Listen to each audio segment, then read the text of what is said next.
Seeing none on the call, roll call for Law and Order Committee, 24th Navajo Nation Council. Regular meeting via telecommunication, March 28, 2022, 10 o'clock a.m. Honorable Madam Chair Eugenia Charles Newton. I'm on the line. Honorable Madam Chair Charles Newton is present. Honorable Vince James. Delegate James present. Honorable Vince James is present. Honorable Eugene So. Honorable Eugene So is present. Honorable Otto So. No. Honorable Edmund Yazi.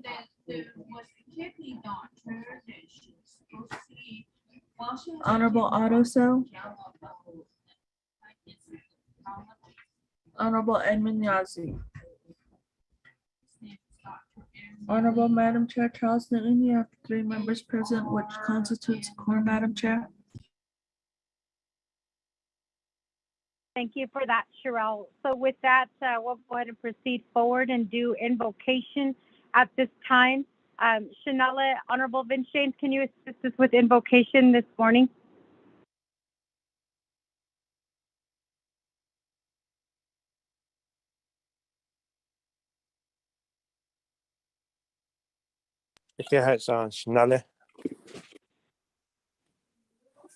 All members of LOC.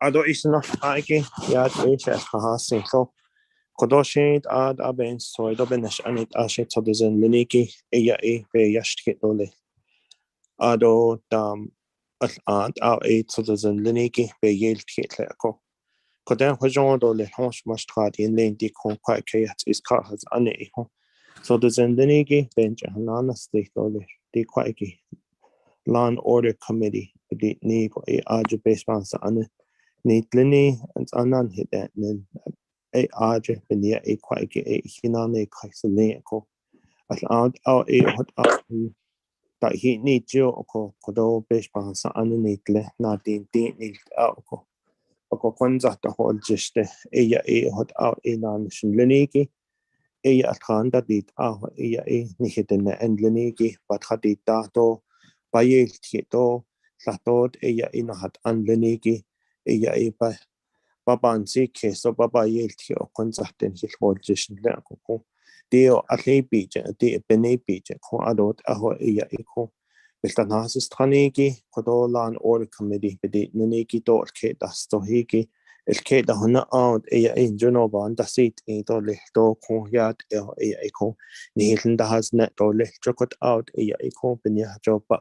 Nije na ado le ko ado anda ko hane large shi ado le beten ni kledo beten ni klon hil ta wel jishin le ko yat e tol se benache ko de kaya benache ko ado le yat e beka lado le hiki beka hajoba ino ini zo konzaten hil ta wel jisha ko ad au e in hit so des indeed ado ad au e ko ado le baka hajoba ini zen de ko konzat the whole just ko ado au e ko ne chen hanano se to le ne ben hikina chitli to le kod ad e ko chen hajoba lini kin dish at le ko o ha yujet e ad au e in hitchen da huist it do in da huist on has an le ko ad au ke ya lini kin Snas ne dot ad au ikea leni bijit the whole lot of coco or adult a hoko als wonjet e ko kea nas ad combination to li hidden net de kache combit nas ad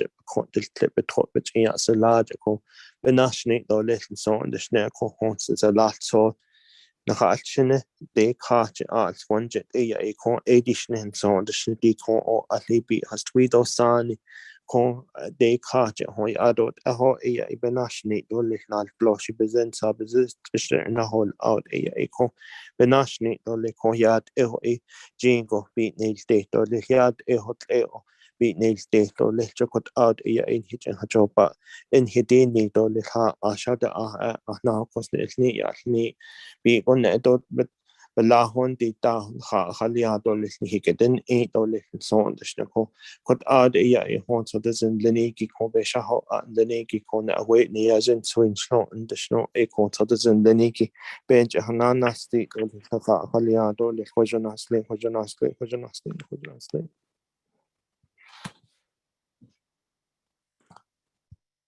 Hey, Chad, thank you for that beautiful prayer, Shanella. Honorable Vince James, thank you for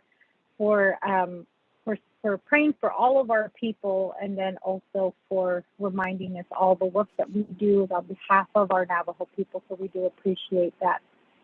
So with that, we're going to go ahead and move forward to the next item on the agenda, which is recognizing guests and visiting officials.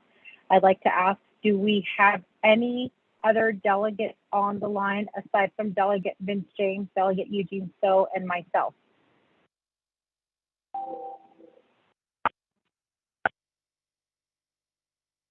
Okay, not hearing anything. I'm going to go ahead and proceed forward. Do we have anybody on the line from the Speaker's office? Good morning, Madam Chair and members of the Law and Order Committee. This is Nikita, Legislative Staff Assistant with Office of the Speaker, and I'm on the line. Thank you. Thank you, Nikita, for being on the line. Do we have anybody present from the Office of Legislative Counsel?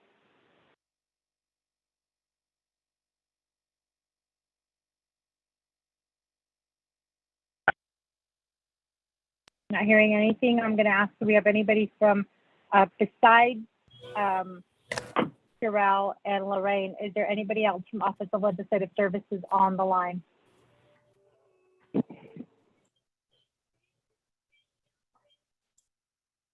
Chiesa, this is Delegate Daniel So on the call.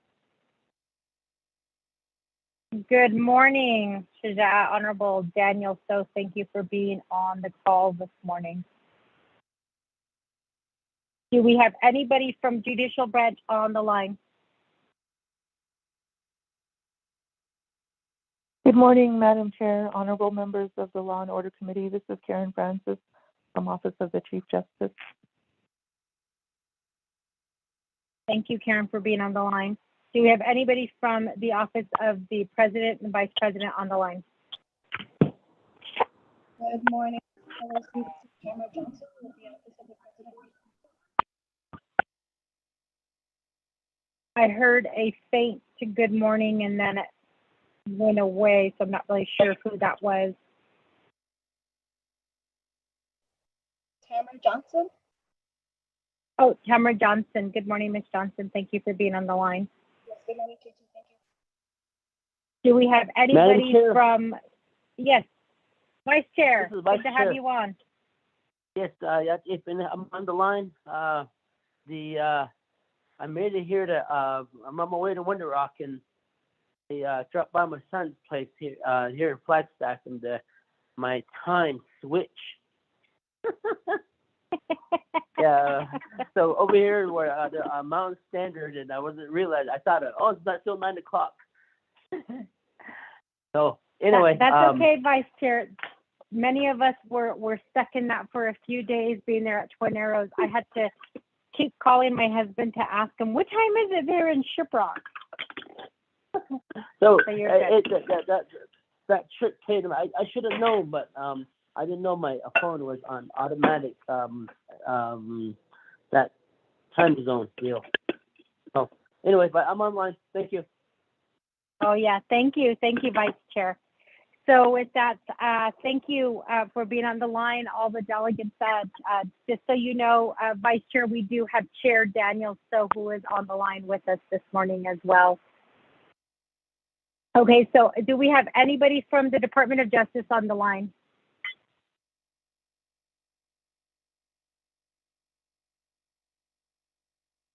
Good morning, this is Hearing Desiree anything? Deschetney. Oh, good morning, This is Desiree. Desiree Thank you for being on the Deschetney. line. Thank you.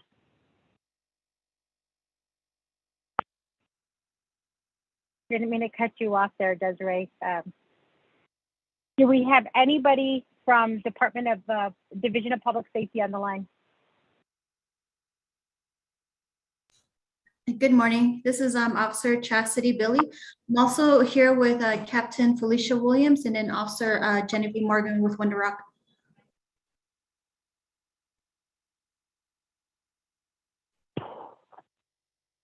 Good morning, Chastity. Good morning, officers. Thank you for being on the line with us this morning.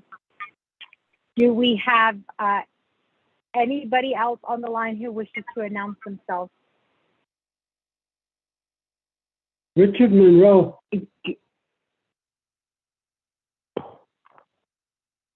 I'm sorry, Willie did you say Tracy Richard? Jr. Richard Monroe.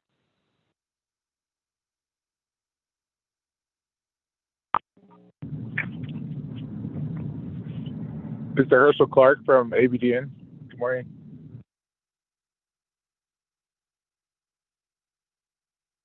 Good morning, Madam Chair, Law and Order Committee. This is Dana Bobak from Legislative Counsel's Office.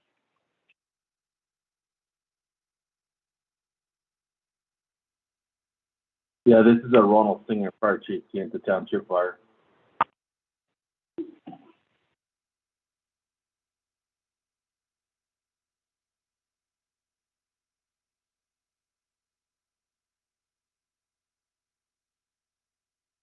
Well, thank you all for announcing yourself at this time and letting us know that you are on the line. We do appreciate all of you being here and listening in to today's report. So with that, committee members, I'm going to go ahead and proceed forward to item number 3, review and adopt the agenda. Lorraine, can you go ahead and read the agenda into the record, please? Yes, Madam Chair, and good morning, members of the Law and Order Committee. Agenda of the Law and Order Committee, 24th Naval Nation Council, regular meeting through telecommunication, March 28, 2022, 10 a.m. Presiding Honorable Eugenia Charles Newton, Chairwoman. Honorable Otto So, Vice Chairperson. 1, call meeting to order, roll call and invocation. Number 2, recognize guests and visiting officials. Number 3, review and adopt agenda. Number 4, review and adopt the journals. There are 2 journals, March 14, 2022 and March 21st, 2022. 5, receive reports. A, report from Lieutenant Felicia Williams and Officer Chastity Billy, Division of Public Safety, in regards to Sex Offender and Registration Act, SORNA. B, report from Willie Tracy, President, Navajo of the Nation, Inc., regarding legalizing peyote. 6, old business none. 7, new business discussion. First bullet point, Kansas Township Fire Department schedule a meeting with LOC. Need to select a date. The second bullet is Resources and Development Committee requesting to meet with LOC work session on April 12th, 2022 at 9 a.m. through telecommunication regarding legislation number 0002-22. The third bullet is Budget and Finance Committee requesting to have a leadership meeting with LOC on April 28, 2022 at 10 a.m. through telecommunication regarding COA's 8, close the meeting announcement and adjournment. Madam Chair, thank you.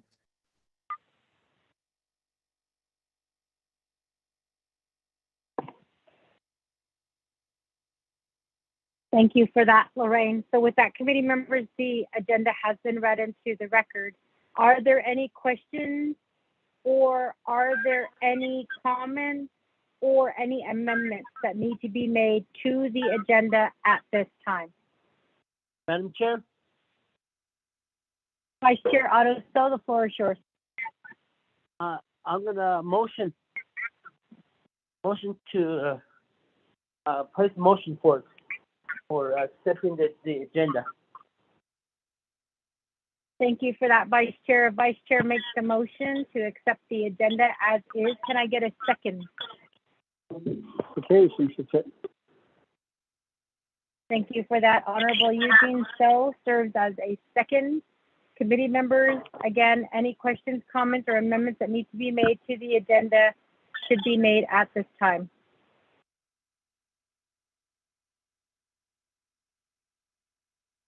Not hearing anything. Cheryl, can you assist us with the roll call vote, please? Honorable Vince James, how do you vote? Delegate James votes green. Honorable Vince James votes green. Honorable Eugene So, how do you vote? Oh, that is, thank you. Honorable Eugene So votes green. Honorable Otto So, how do you vote? I vote green. Honorable Otto So votes green. Honorable Edmund Yazzie, how do you vote?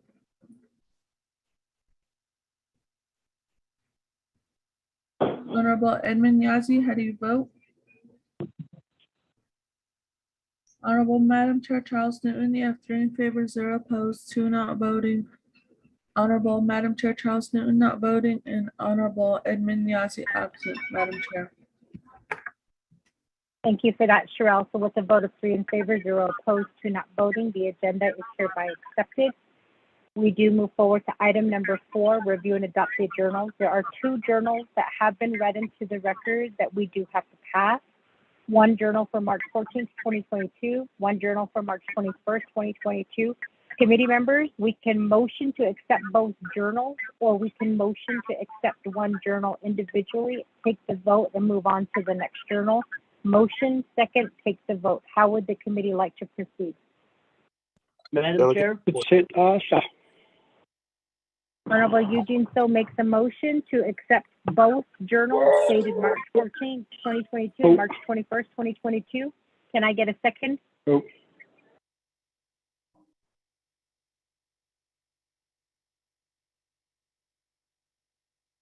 Second, Delegate James. Second made by Honorable Vince James. So with that, committee members, are there any questions or any comments or any corrections that need to be made to the journal at this time?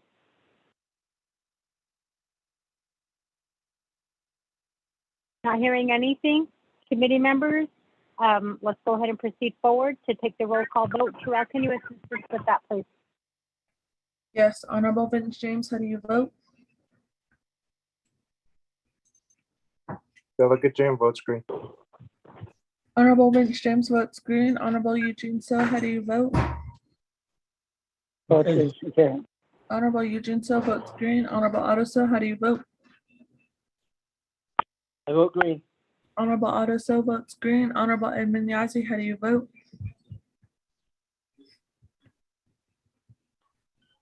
Honorable Edmund Yazzie, how do you vote? Honorable Madam Chair, Eugene Charles Newton, you have 3 in favor, 0 opposed, 2 not voting. Honorable Madam Chair Charles Newton not voting, and Honorable Edmund Yazzie absent, Madam Chair. Thank you for that, Sherelle. So with a vote of 3 in favor, 0 opposed, 2 not voting, the journals for March 4th and March 21st, 2022 is hereby accepted by this committee. We'll go ahead and proceed forward to item number 5, receiving reports. We do have a report from Lieutenant Felicia Williams and Officer Chastity Billy with the Division of Public Safety in regards to Sex Offender and Registration Act.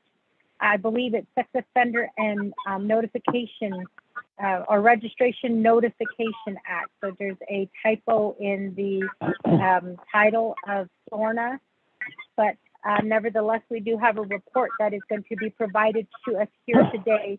Do we have Lieutenant Felicia Williams and Officer Chastity Billy on the line? Good morning. Yes, this is Officer Billy on the line, and also Captain Williams. Oh, Captain Williams, not Lieutenant.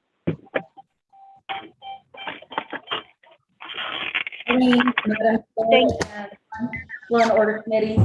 I am also present here. My name is Officer Billy? Felicia. Good morning, everyone.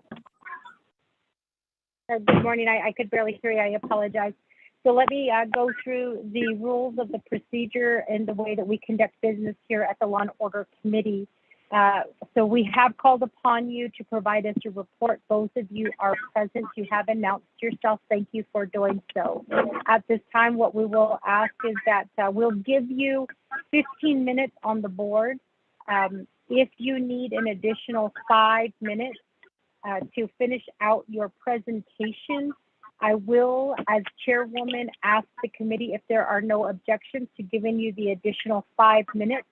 If there are no objections, you will be getting the additional 5 minutes in a total of 20 minutes for presenting your report to the Law and Order Committee. Upon completion of your report, if you could announce to the committee to let us know that you're done with your report, What will then happen is the floor gets turned over to committee members for questions. I ask at this time that you don't speak or answer questions unless you're called upon by the chair, or in some cases, the vice chair, if the chair is the call drops, or if I can't get unmuted in time. The questions will be based upon the report or the lack of report on issues that have been presented to this committee.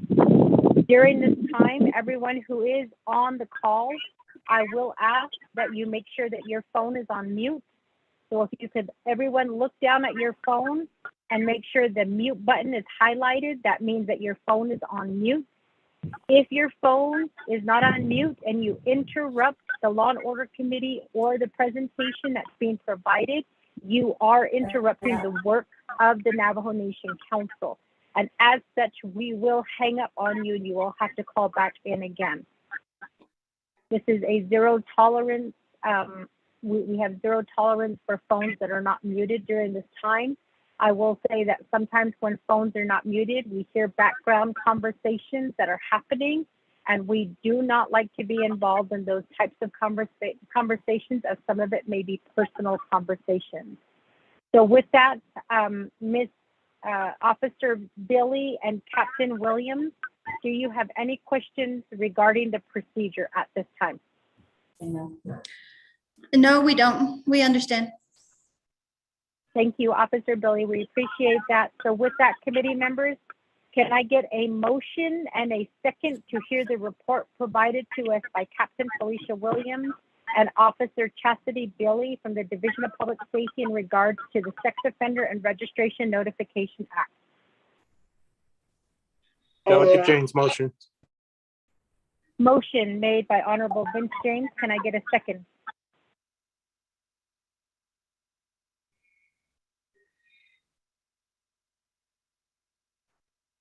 Vice Chair, 1 second. Second by Honorable Otto. So with that, Officer Chastity Billy, Captain Felicia Williams, you have 15 minutes on the board to present the Law and Order Committee information on the Sex Offender Registration Notification Act. So with that, the floor is yours. Okay, good morning again. My name is Chastity Billy. I'm a police officer with Navajo Nation here with Crown Point. Is it all right if I can share my screen? You already are.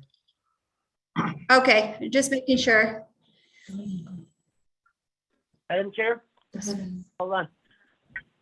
I'm sorry, Chastity Billy, let's hold on really quickly. Vice Chair, did you have a question?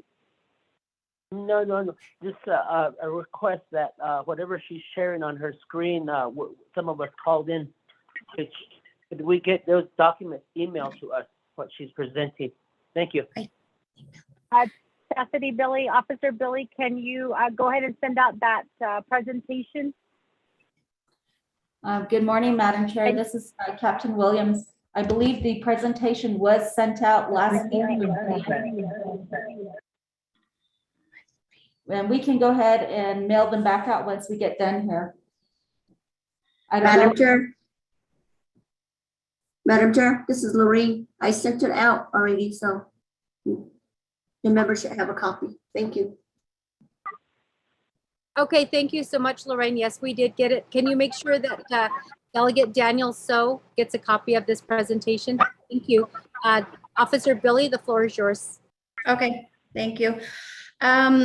The Navajo Nation's Registration Sex Offender Act is the correct word, but we usually often refer to it into SORNA. And basically, the SORNA is responsible for Navajo sex offenders that live on the reservation.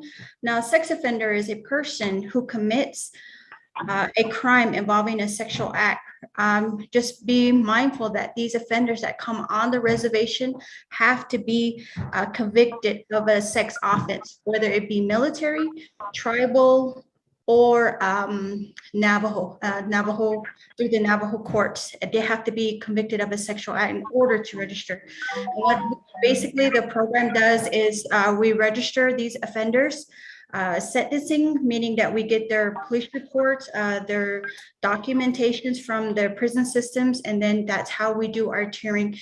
And then we also do the notification through the communities to let them be aware that we do have offenders living within the community. And then we also have enforcing, which if these offenders come on the reservation and they fail to comply by the laws given by the nation, then we'll go ahead and start. So basically our purpose is to protect Navajo children on the reservation, which is our most precious resource.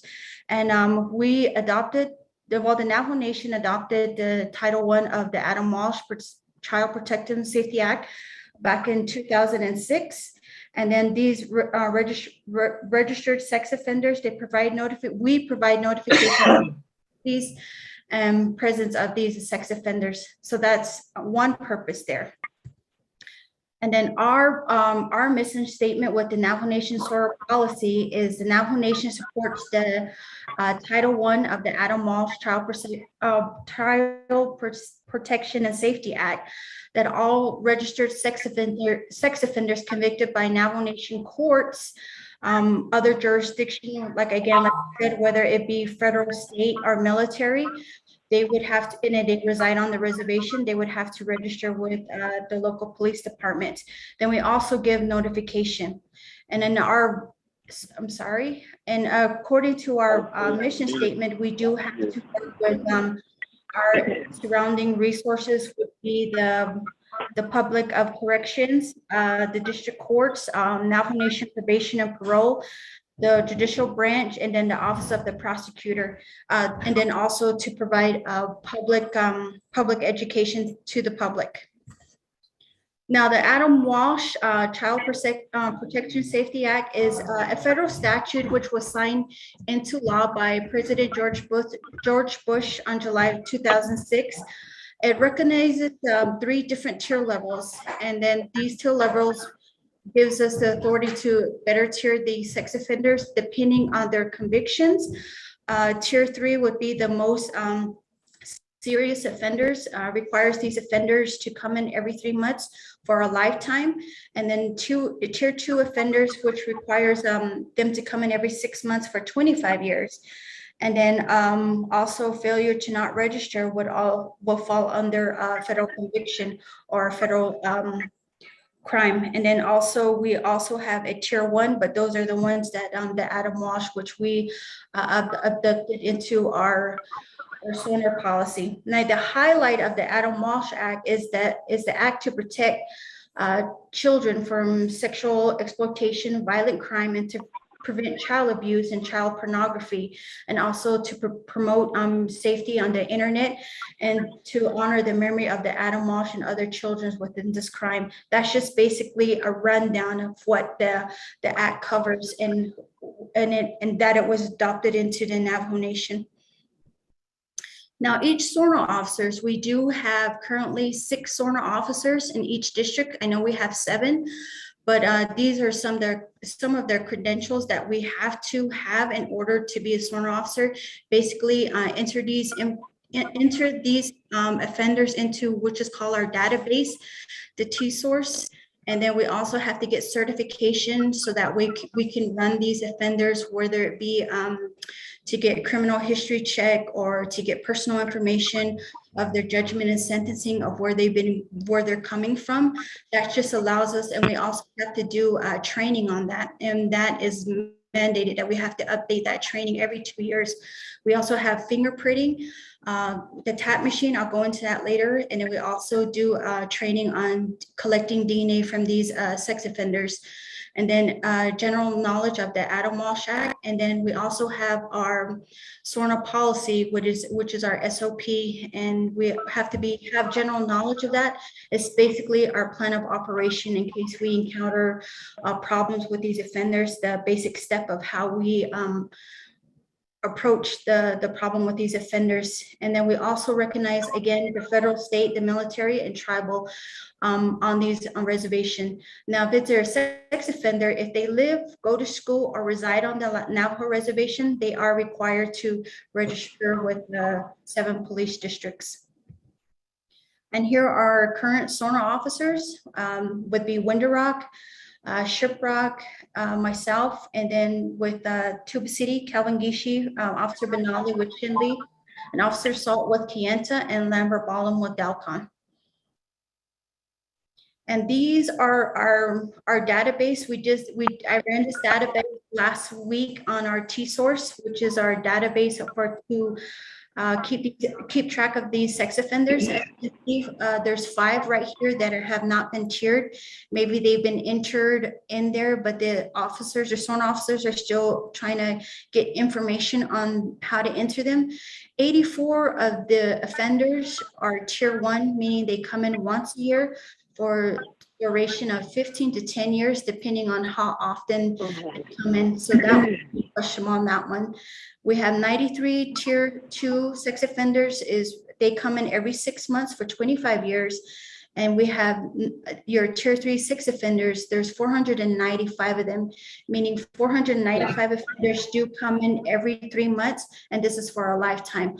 So altogether, the public website shows 643 sex offenders living on the Navajo reservation.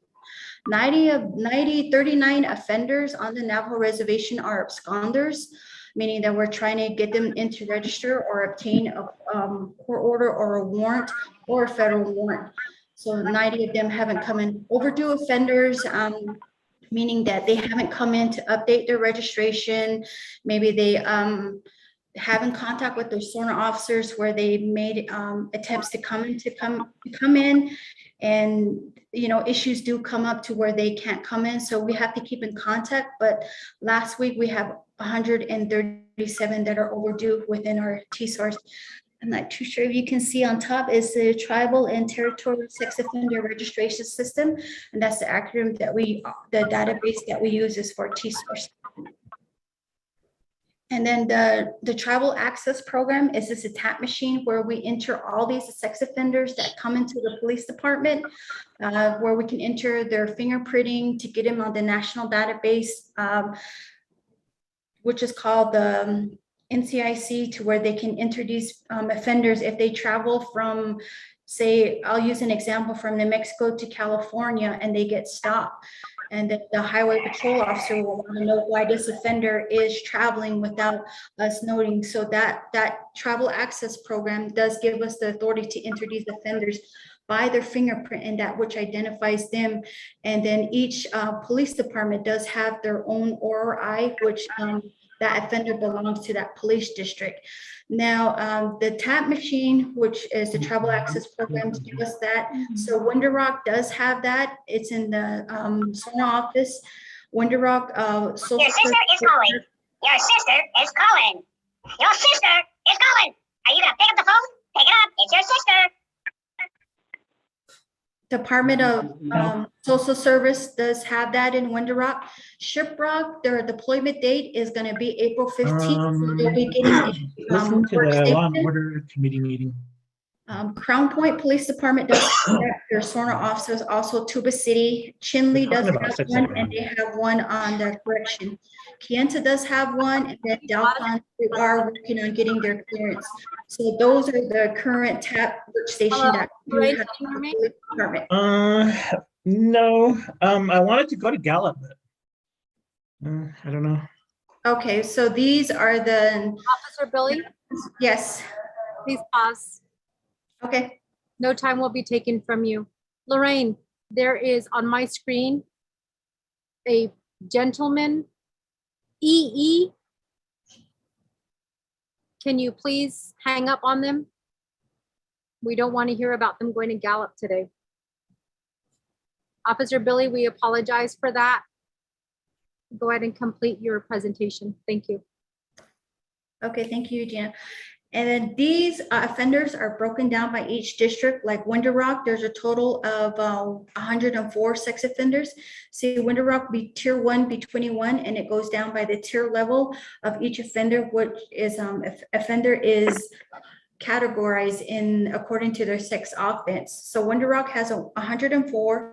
Shiprock has 118, Crown Point has 106, Tuba City 69, Chinle 141, Kientas 52, and Dalcon has 53. And also we do share this public website with Navajo Rama, but I didn't get a chance to put their numbers in there, but they're affiliated with the Navajo Nation on the T-Source. So whatever numbers their district have will also end up on ours. So that's where the numbers may be differed in this report. And this is our public website. On top, you can use that link, and you can, if you can't remember this, just put Navajo Nation sex offenders, and I'll take you through the public website. On the public website, it has a picture of the offender, the description of the offender, where they reside, where they go to school, and their conviction or their offense conviction of what they've done or what they were convicted of. And each offender has a GPS reading on their registration. So this is just an example what you would see in public if you do look at this offender.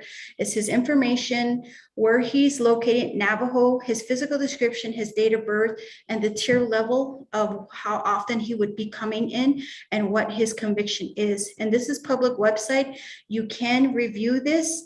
The only thing is that when you review it, you can't harass the offender, because on the public website on the bottom, there's a disclaimer saying that if you do harass or intimidate this the sex offender, there is a federal statute violation, and you will be penalized for that. So just be mindful. And this website is updated daily by each SORNA officer that do come in and take the offender's information. And I believe that concludes my presentation. So this is, morning, everyone. This is Felicia Williams. Let me just let you give a little bit of information, since I have about 1 minute and 20 seconds regarding the SORNA program with the Navajo Police Department. I just wanted to re-emphasize that the districts that we work with are 7 police districts. However, with the amount of work that we take on to get this program ongoing, there's 6 SORNA officers that we have. And the reasons why we bring up credentials is it does take time to train our SORNA officers. And we not only work with the information that she provided, we have several other entities that we also collaborate with. One of which is the main US DOJ SMART office. We do have representatives from the Washington office down to the local area within the state. We have communications with them weekly, because a lot of things have been coming about with most of our cases. And most of the times they work with the US Marshals. We work with our prosecutors here, and we work with probation offices out there. And we have to get a lot of the information in order for us to correlate one offender. And I may I get more time, Madam Chair? Thank you for the request. Committee members, are there any objections at this time to extend the time frame for presentation to 5 minutes for Officer Billy and Captain Felicia Williams to finish out their presentation?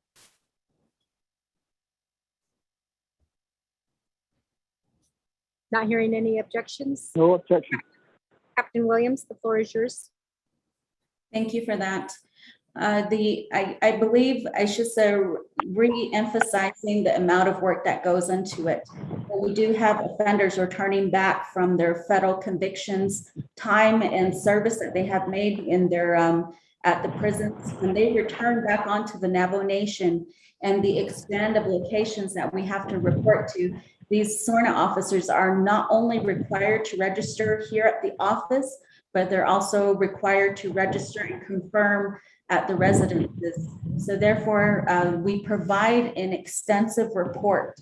Now, what we have been facing in the past couple of years because of the pandemic is filing for the absconders and filing those that are overdue. We've worked with the prosecutor's office. They have been diligent with us, and we understand their amount of work that they also have to encounter. And at times for those that are needing for us to seek immediate warrants with our tribal process, we do so.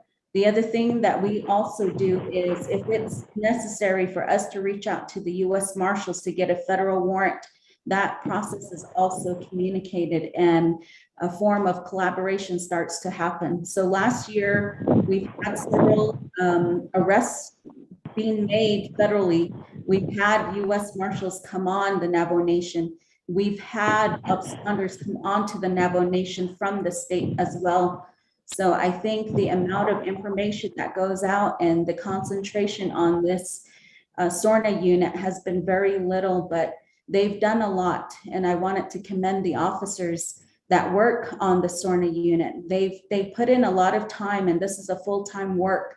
And we've had cases where we've had to look up information. We've had cases, this screen share here that you have, we have capabilities of running descriptions. We have capabilities of getting some type of information if it were to come back from a victim. This is the reason why these databases are set up, and we're not the ones that monitor these databases. It's created and monitored by the US DOJ SMART office. So they tell us these are the trainings that you guys need, and this is the information, and this is how it works. So we get that formal training, and to train one SORNA officer, it literally takes at least a full, maybe 6 months to a year to get the credentials going and to understand the whole program in itself. So the SORNA officers not just file tribally, they work with our federal agents too as well. So I don't know if you guys have any information, and we do have, we have been presenting to several other council members, and they've asked us to be more present, and they asked us to be presenting publicly. So we have done so. Right now, the SORNA officers present to our cross-commissioning officers and agencies. They have also, we've extended our invitations out to some schools. Not many schools have got on board with us, but they do have a full presentation. So far, I think we presented over more than 8 over the year last year. So I just wanted to have that incorporated with this discussion here. So that's going to conclude our presentation, Madam Chair. Thank you. Thank you for that very in-depth conversation or presentation on SORNA. So with that, committee members, there has been information provided to us with the PowerPoint that was also sent out to us. Are there any questions or comments at this time?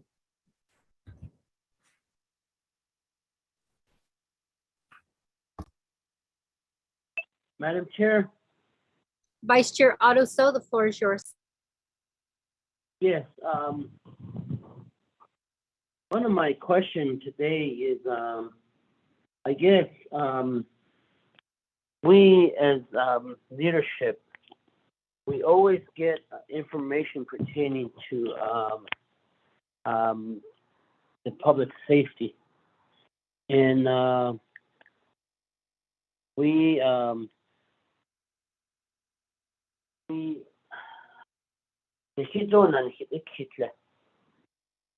and I really appreciate this information that's being provided, and the information that the dialogue between the police department and the program, the program and the Navajo Nation citizens. What I'm getting to is, what is your outreach besides a web page to the general public presenting regarding SORNA? Because I get questions pertaining to this, and I just refer them to the Navajo PD. And a lot of the questions I get is, where do we go? Who do we go? And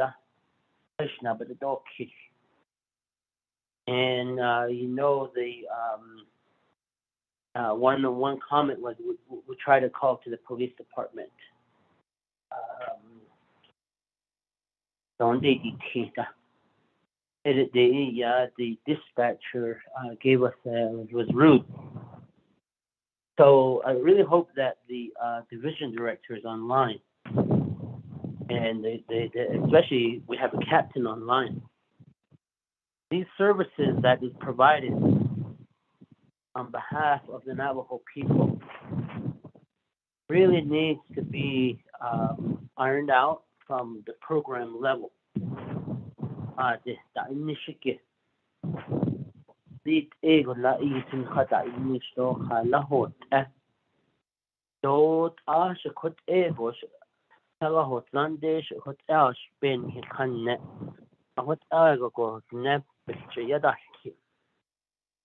And you know, maybe they're told from leadership from Winter Rock, yes, you provide public safety or public advocacy that's not good to people that call in. I don't know, but we get these comments out there. People ask us, and so Nikita and then Hidikit alcohol maybe if you can expand on the dialogue of what you guys do when the person calls, or who calls, who makes these transfer to the call, or is there a hotline, a number that is geared to that? Because I guarantee you, if I pull up to Tuba City chapter tomorrow morning and look at the bulletin, guarantee you there's probably no information pertaining to SARNA on their bulletin, the community bulletin, nor the bulletins that are throughout the town of Tuba City. There's one out, and there's usually one at 7 to 11. There used to be one down in the old Thriftway. Auto fashions that so and to get information out. Those are just some of my thoughts. Coming from a perspective of from the community level. They do ask questions, even not the Schneidel, they do say things. And I try to get them, they'll say it verbally. I try to get them to get it in writing. And at times they don't want to. I did forward one writing to the police department, and I don't know where that went. So anyway, but that was about almost 2 years ago, right before the pandemic. So even not halit so halit what is the outreach to the tribal to the Navajo chapters, because that's where a lot of the people listen into also. For instance, for Tuba City chapter, can say the police department only came to Tuba City for 2 times. And one was to ask for funding and to purchase some equipment to have the chapter buy some equipment. I think it was the drone program or something like that. And then the other was, I believe it was pertaining to equipment again. That's the only time I've seen the police department there at the chapter providing some information. But what I'm getting to is that public dialogue from public safety to the community. How is it done? How is the education of that is provided to the public beside website? Because go to an elder and she may not have internet, or may not know how to use the internet, or so those are just some of my thoughts on that. But people do ask about it. This is in Tuba City, just think what comes out in other areas such as like Rama, small community, or maybe Elmo. I wonder where are those people turned to, or where they're told to call in, or from Pueblo Pintado. isolated area. Yeah, it's easy. Get onto the website.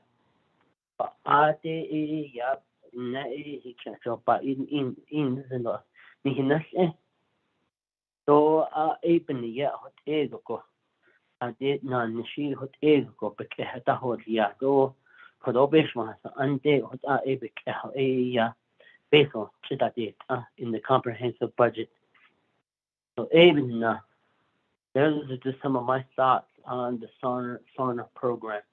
On the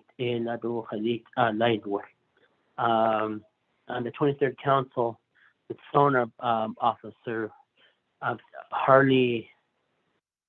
Officer Hurley, she used to come see us a lot. I'm not too sure if she's still with that program or with Navajo PD, but she was stationed out in Tohajuli. I don't need no. I don't need this. She communicated with us on that, and she was on the calls. So those are just some of my thoughts, my thinking of how the dialogue was with public safety prior to the 24th Council. Not only that, the other programs, like CI, and in general, overall public safety. So those are just some of my thinking of trying to put my perspective from the community level.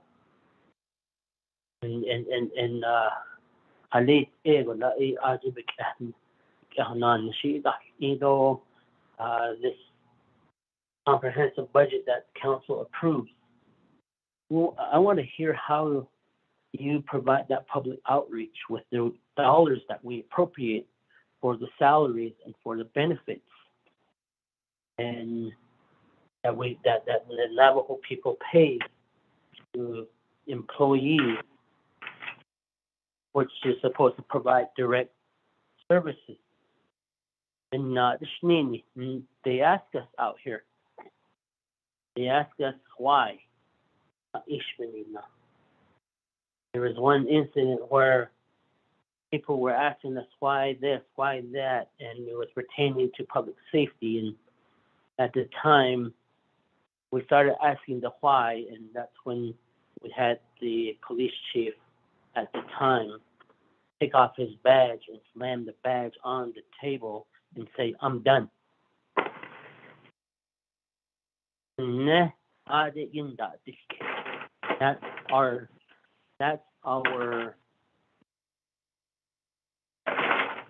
That's who holds us responsible. And that's the reason why council asks some hard questions. Some may just try to sweep it under the rug. But public safety is something that is very, very crucial. Even now, I didn't have enough investigation. Now, thank you. You can go on mute. Thank you for that, Vice Chair. We do appreciate that comment. Committee members, are there any other questions or comments at this time? Delegate James with the question. Delegate James, the floor is yours. Madam Chair, Eugenia Charles Newton, other members of LOC, other audience, that is not Ado ade nihil nahasol neton hilchano anigi hehe else eya ein kitishni lako abe not so do benot anit out eya in ade nihil nahasol neton hinanish end leko ako shekodo bahna adish kedo leki 18 lede slapen nashete kid ako aquaki Dide Tratnas Nelle has under Latna Atle Ado under Nahat Benieta Yahanda Altahako.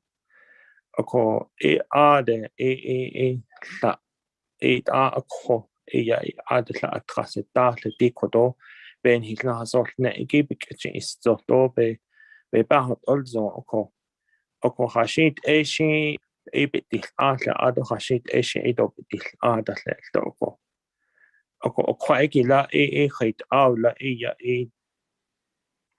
adol nihla do halit aw nihich honna jodat ayat it o an hi ade khait aho dadat ajis labana tahi kipil na odat kot awdat al kwaigi bahna dish kidole. So in regards to my question, during our chapter and regular planning meetings, there's always, we have an individual that joins one of this the meetings, and it's not all the time, just once in a great while, but the individuals that know of the background of this individual always does a side conversation in regards to the person's background, and they're very concerning. From our perspective as officials or even chapter administration staff, do we have the authority to approach that individual and inform the individual, or would it just be best that we just inform or contact your office or contact the police officer to inform the probation officer that visits the individual to relay that message for us? So that's a question that I have. That's my only question. Thank you.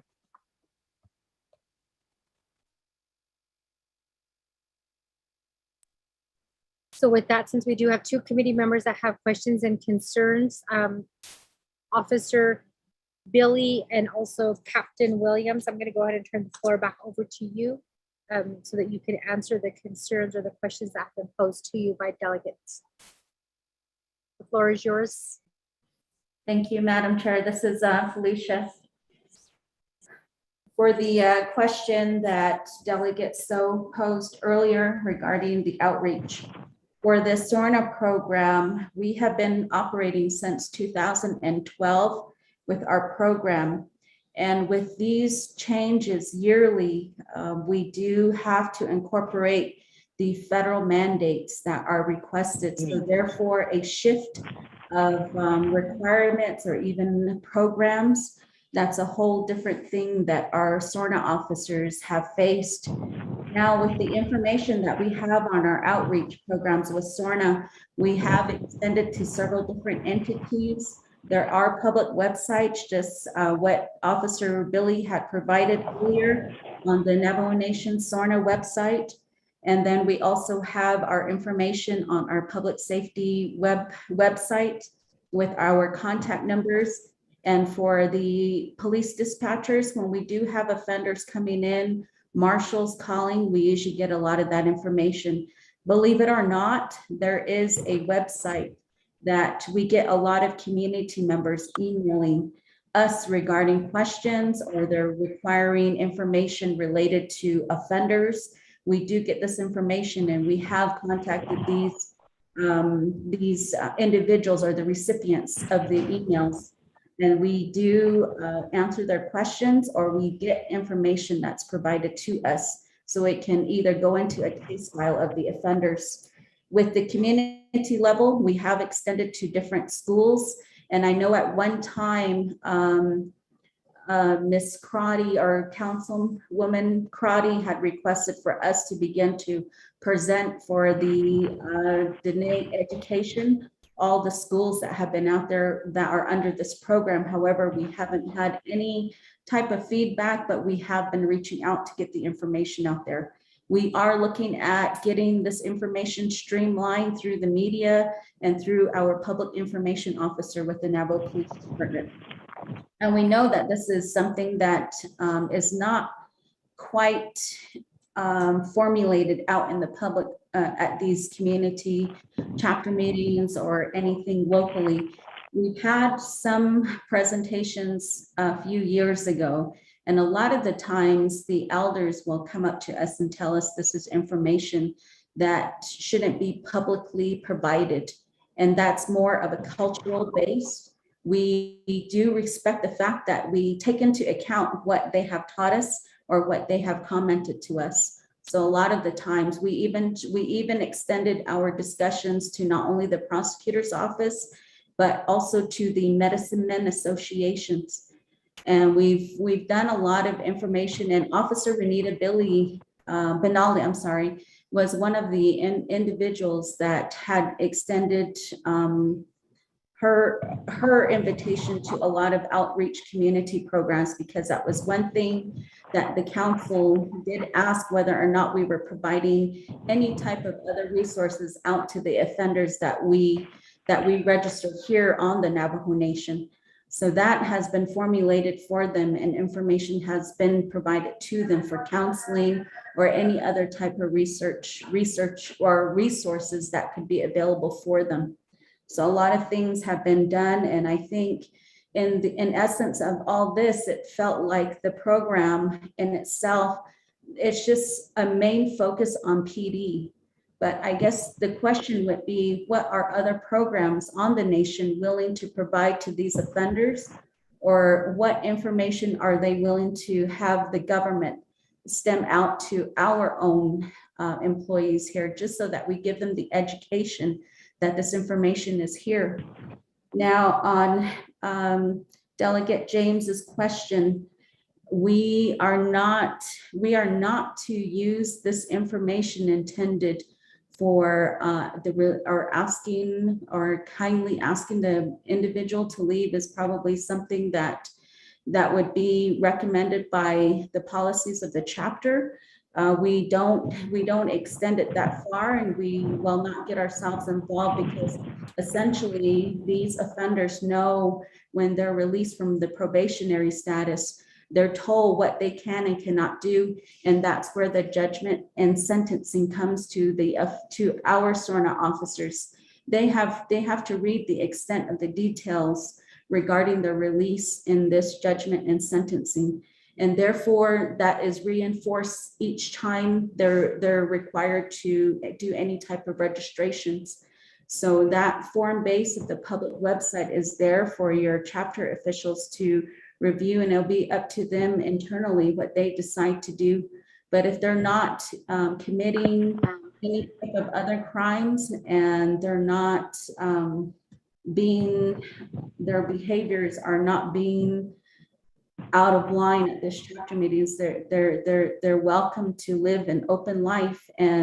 But I know some schools have put in their own policies where offenders are not to be permitted on their school grounds. So we do have some schools that have communicated with us, and we did tell them internally that's up to them to establish these policies. So I don't know if that answered your question.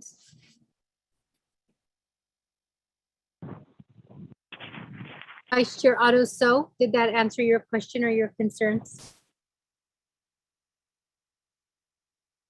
Yeah, thank you very much. And this answers a lot of what I have a lot of my questions, but it still narrows out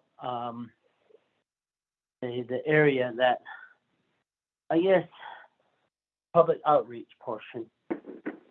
You know, that you're trying to stay within the confine of certain policies that governs the offender. But I guess I always say this in my chapter when they talk to me about roads. I should ask a teen did. I should ask the to bahwin ida. I should ask these injuries. I would say that they don't work for me. That you as a chapter,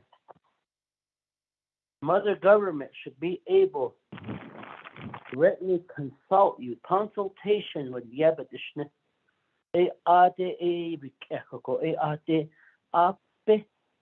Come to the table willingly to express these things and report these things as part of a reporting mechanism for the community, for the chapter. I know that we have officers out there that are, taking shifts and out there, And then we hear the other portion of it, of the short staff. But we have 110 communities that we have called chapters. And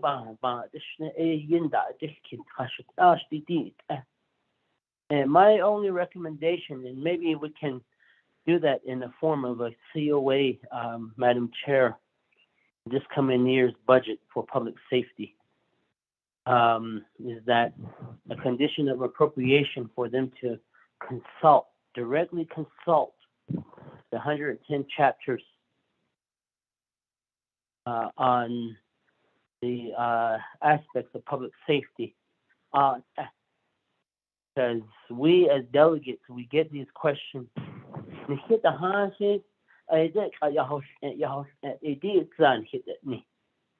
We're not the police officer. Tell them, and they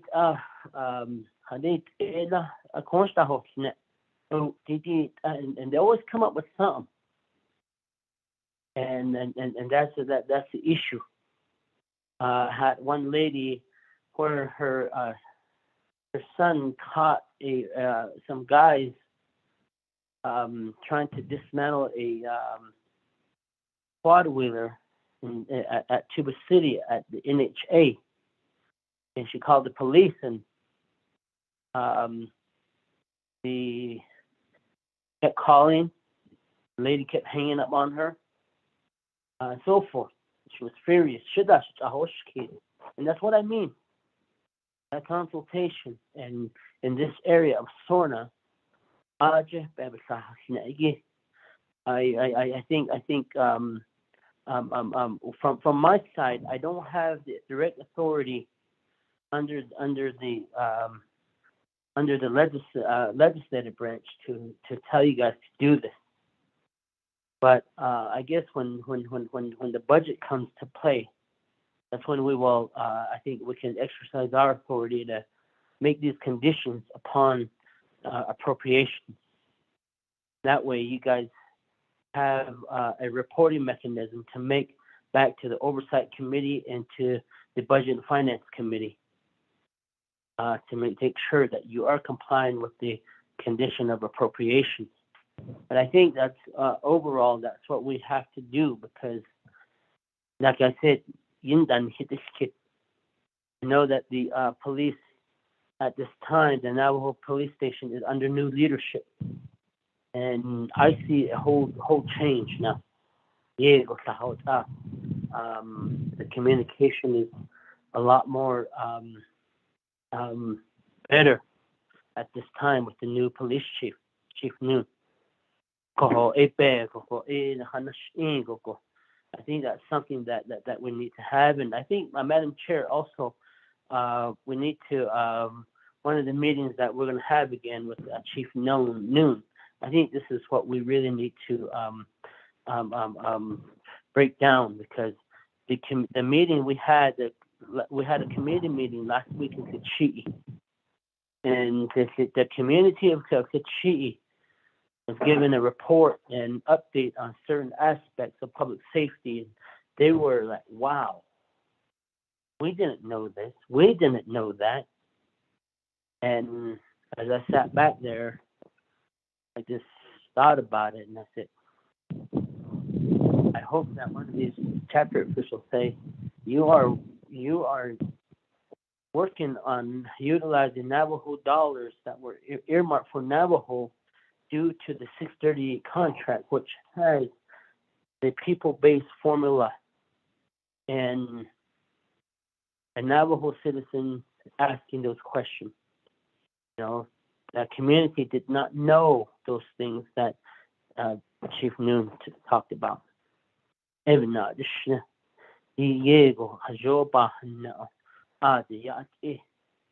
No, you work for public safety and the chain of command, and basically you work for the president's office, and that reflection comes to the administration.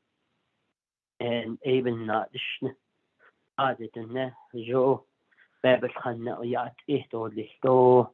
to expand on that direct consultation.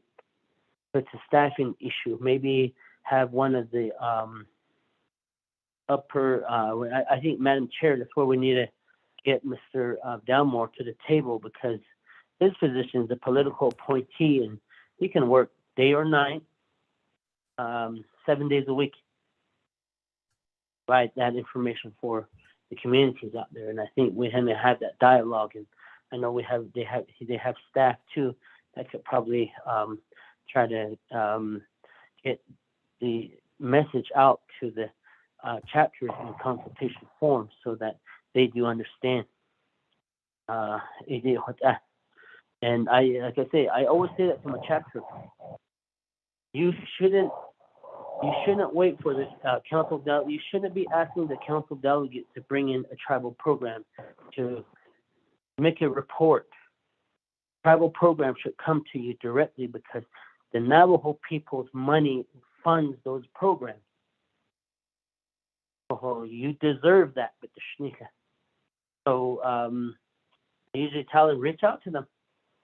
And so they've been reaching out to INDOT. So INDOT's been good to come in, and I have a bidding session going on, and another coming up on the 7th. And the communication between INDOT and the chapters is really good. And I always tell the division director, you don't need to tell me, talk to the chapter, because that's the local level. They're directly impacted, not by me. And I always say this relating to the hardship. The hardship is not in Window Rock.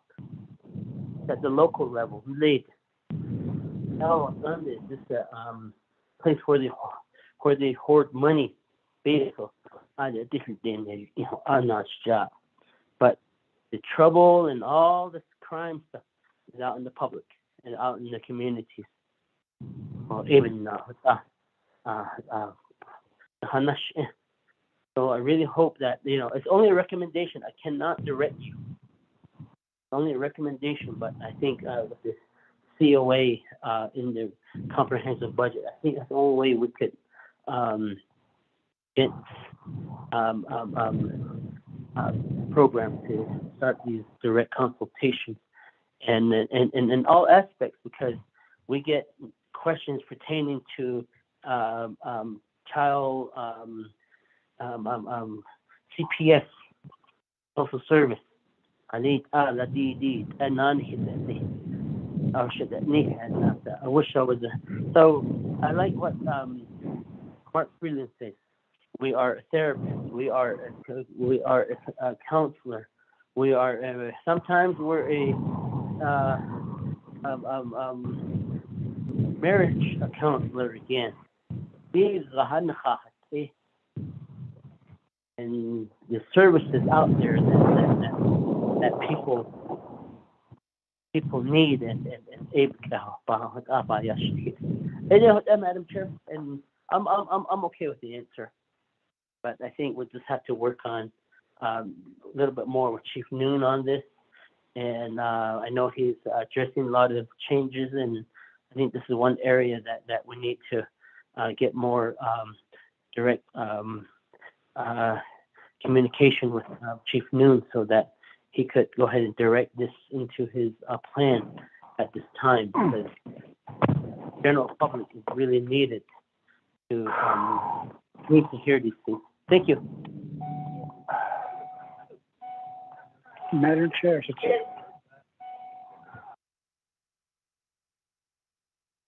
Thank you for that, Vice Chair Otto. So Delegate Eugene, so I'll add you to the queue. Let me go ahead and call you upon Delegate Vince James. Was your question answered?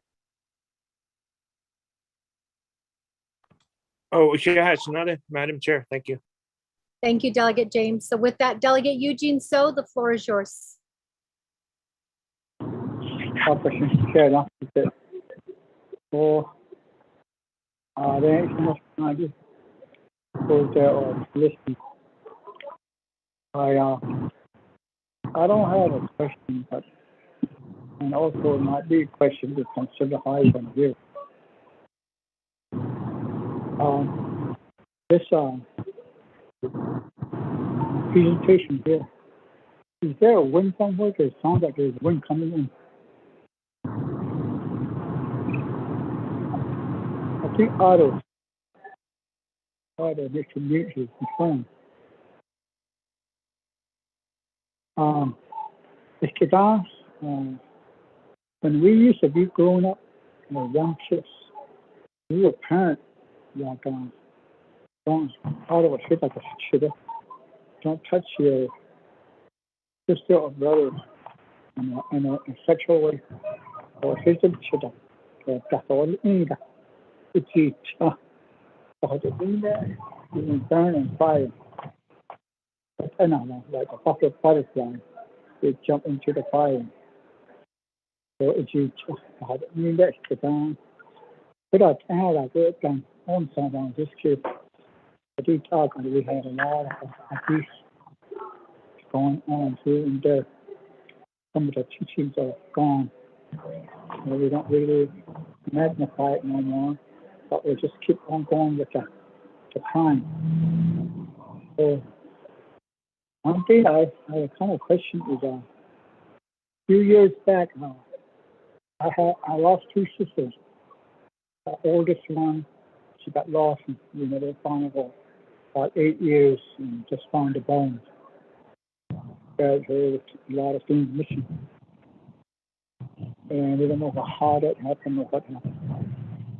And then my younger sister was abducted and took her to a place where I guess they fought with her because she must have ran because they hit her with a car. And she fell over, I guess, broke one of her legs, fractured her head, and some internal injuries, and still dragged her over the hill and raped her, left her out there in the cold in January. But she survived all the way till noon that next day. The person that did it, one day they came around and asked us if that person, what we think about parolling these people that killed my sister. At that time, we objected to it. They took a life, my sister's life, and that's why they had to have a luxury of going outside again. So there was that. So in this case, I feel like there are, I guess, a lot of people out there that are free from, they got out of jail, or they do abuse, molested people of opposite sex. And how much does a psychiatrist or a counselor come in on that issue? When they free them, do they have counseling constantly on the way they monitor them? They will ever get well, or they will ever get well. In alcoholism, we consider ourselves always alcoholic. I've been recovering for over 38 years, I think now. No, more than that. Like 1957 to 82 when I got sober. So by that, every day you are an alcoholic. You'll never know what's going to happen. You take a person, so you can't really predict it. So I stay away from alcohol. So those are some of the issues. So in counseling, how are they when they get out? How do they let them out? In what conditions? How far do they feel that she is ready to get out of jail, go into public again? I would really like to know that. That's thank you. Thank you for that, Shija, Delegate Eugene. So with that, I'm going to turn the floor back over to the presenters to answer those questions or to address the comments that have been made. Officer Billy, Captain Williams, the floor is yours.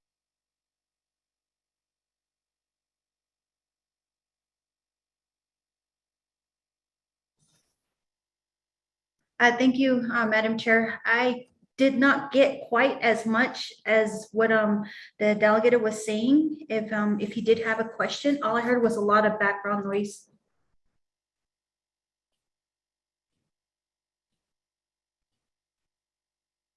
Madam Chair, this is Felicia. Are you able to get Delegate So's questions rephrased for us? We can certainly address them. Thank you for that. Delegate Eugene So, can you repeat your questions at this time? I think it's very simple.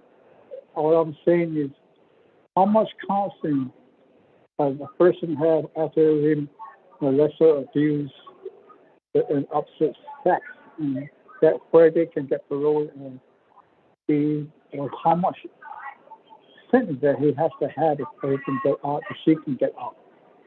Is there any counseling involved afterwards? That's a simple question. Thank you. Remember, we were.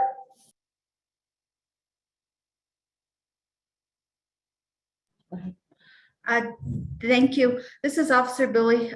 Once these offenders are done with their registration or they're off federal or state probation, there is no resources out there for them to help them stay on that right path. We did reach out to probation before, but I know one offender did come into my office saying that he needed help because he couldn't get a job. He didn't know what to do. And there was really nothing. I think that was the hard part, was not giving him the resources of where to go and where to get help. Because once they're done with, excuse me, once they're done with their probation, whether it be federal or state or tribal, it's done. They don't have anything else to go to. So a lot of them will go back to drinking, going back to their old habits. And I think that's why Officer Benali has been given, or she's taking on this task to where she wants to go out there and start getting some useful resources. So that way we just don't push them, these offenders, these sex offenders, in the corner, where we can also help them to get on their feet and help them also to get a job. And I think that's one of the main issues that we're dealing with as we're encountering these, as registering these offenders. And I'm hoping that will answer your question. If not, then but that's just something that we're dealing with the program. Madam Chair, may I add to this? This is Felicia. What has been going on is it wasn't so relevant for us until maybe when the pandemic started to occur, that these offenders were asking for a little bit more support and services as far as the resources went with the nation. Therefore, we were asked to at least begin to research a few of the things. And like Officer Billy had said, Officer Benali with Chin Lee had found an outreach program in Say Lee. So most of the offenders and most of our SORNA officers out there were also asked to try to seek resources and find out where we can send these offenders to if they choose to request for the help. Otherwise, the information that Officer Benali has come to since she started this, we've just been able to give what we have out there to them. And most of the times, these offenders are really at a point where they only know that for law enforcement, they're just here to register. And whether or not we have the counseling, I believe it's been communicated to them at times, and we're just trying to practice this. But in essence, there is no services or resources for them here with the nation. And I believe that, I think it's going to be a collaborative effort on the parts with the other Navajo programs, perhaps maybe something that could stem out to social services, probation, perhaps the prosecutors, the courts. Maybe this is something that we need to streamline once again. That's all I have, Madam Chair. Thank you for that, Officer Billy, and then also Captain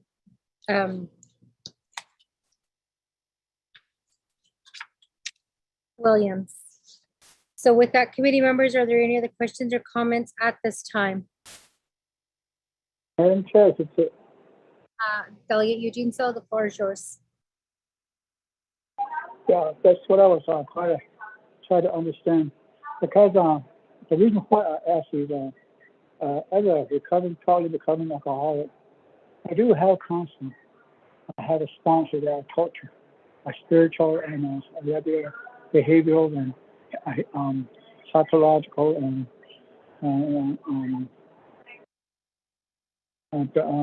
the way I understand is that should be there all the time.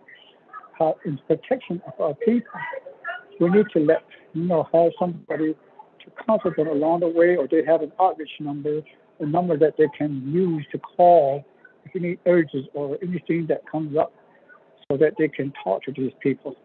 Those should be opened up for these, so we don't have to, so we can protect our people, not happening again. So what seems like what we're doing is just leaving them out there, and they can do it again anytime they want. I guess that's why a lot of them do it again and go back to jail again. So we need some kind of an outreach program where they can reach other same offenders and talk, and also to counselors to talk with. So that would be a real good idea. So if it's not there, I guess it's time for us to pursue that. Thank you.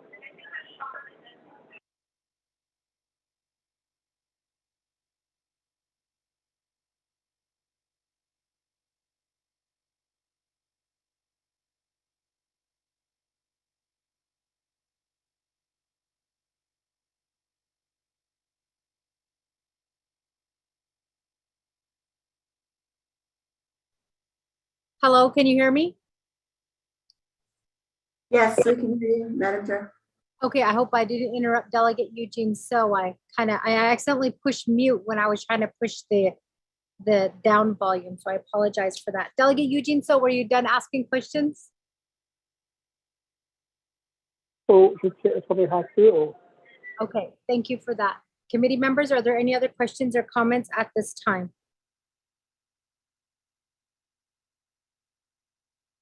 Not hearing anything, I'll go ahead and turn the floor back over to Officer Billy and also Captain Williams.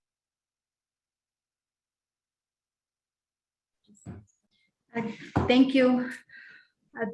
Just wanted to say thank you for allowing us this time to present. Another knowledge has been spread out. So if you have any questions, we are going to post some information on the Navajo Nation website. So if you want in the future presentation, we can certainly get that done. We just got to make proper arrangements through our supervisors. But again, thank you, and thank you for your time. Madam Chair, this is Captain Williams. I just wanted to address yourself and the committee members, along with the community members that are listening. We do understand the concerns, and we are seeking to improve our program, and this is done on a weekly basis. We do come across and encounter different situations out there, and with the assistance and resources, that's something I think that lacks with the offenders. Now, for the other side of this whole situation here that these individuals find themselves in, for the victims of these offenders, I believe that they have victim witness programs out there. They have the available resources that sometimes, if it's been given properly, then they have all the information that they possibly can have. Normally, if it's a federal offense, you have FBI victim witness assistance getting involved. And I know that's one thing that the Naval Police Department is seeking out now, to get a little bit more information on trying to establish victim witness assistance here. So I just wanted to make that clarification on that side of it for the victims. And I don't know if anybody else has any questions, but you're welcome. If anybody is listening out there, we do have presentations that we can streamline to each of you. And if you guys are wanting us at your chapters, you're welcome to email us, and that way we can schedule our presenters out there. And these will be our SORNA officers that we have.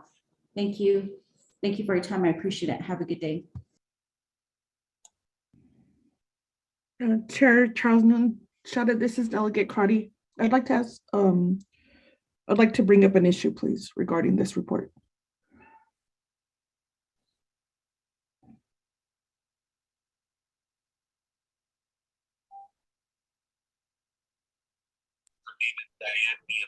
Chair Crotty, go ahead. The floor is yours. Oh, yeah, thank you, Shada. I appreciate the report. Lieutenant Williams, committee members, thank you.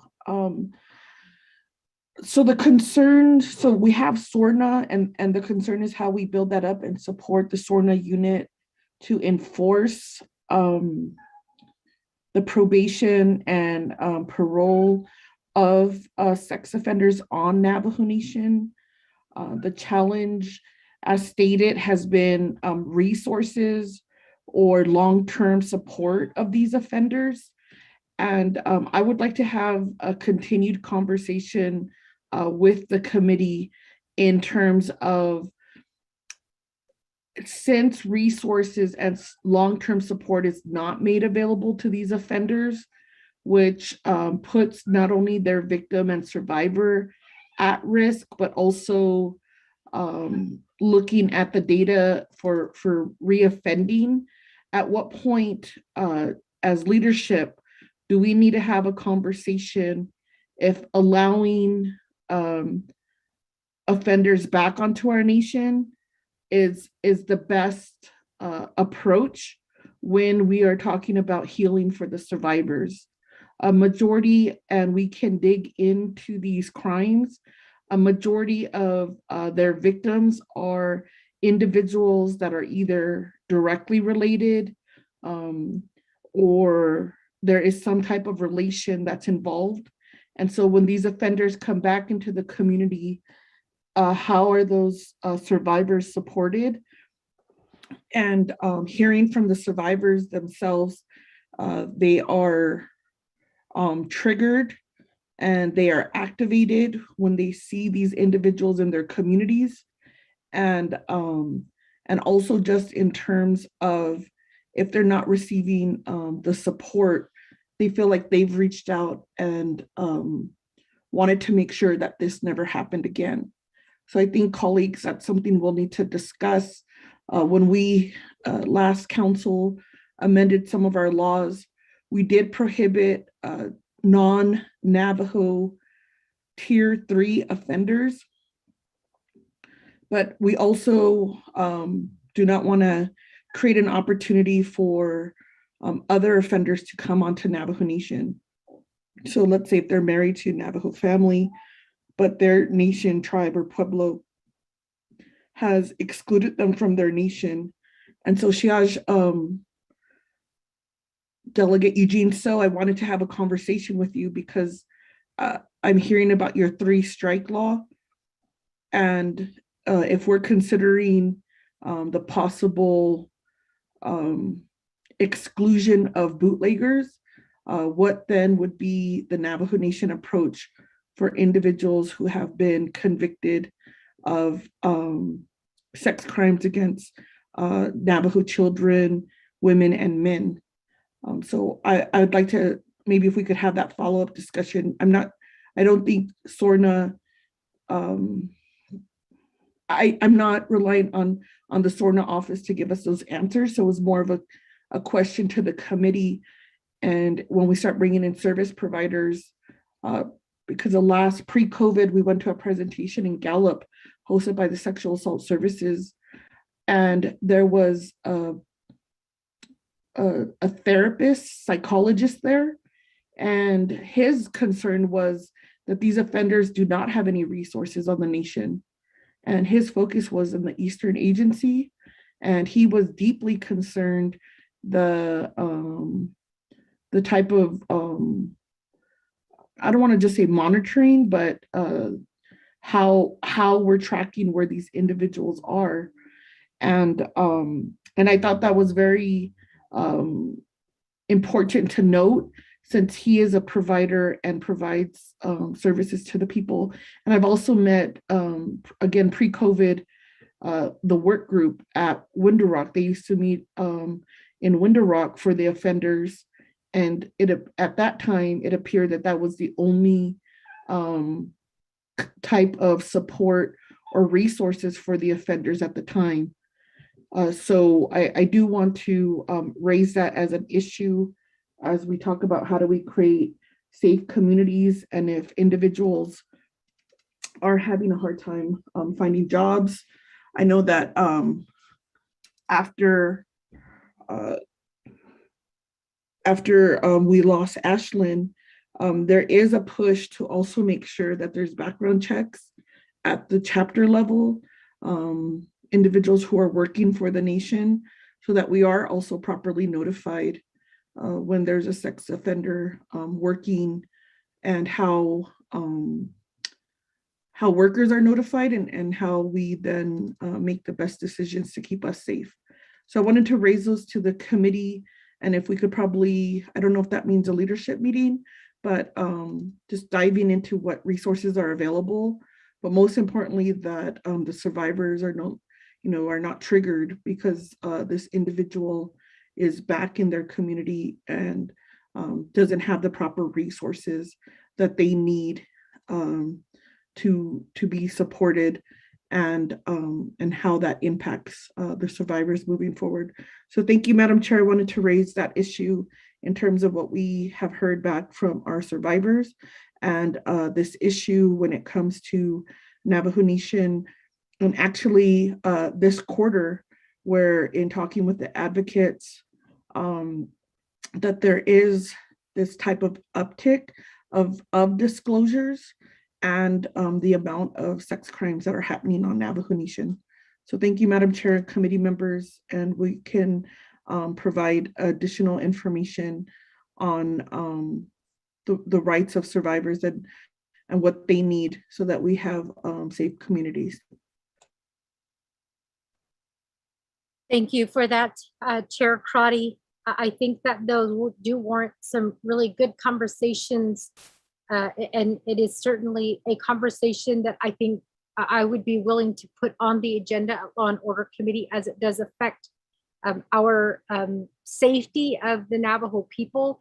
And looking back in terms of the number of absconders, I think that, we do have to have that tough decision, or that we have to have that discussion, and we do have to make that decision. In my opinion, I don't think it's a tough decision. I think I'm in lines with what you stated, but I think it does warrant a conversation. Delegate Eugene So, I have a question for your 3 strikes legislation. Have you already, what's the status of the 3 strikes legislation? I checked with Dana already, so I don't know what it is with her. It's in there now, with Dana. Oh. Okay, Dana, are you on the line?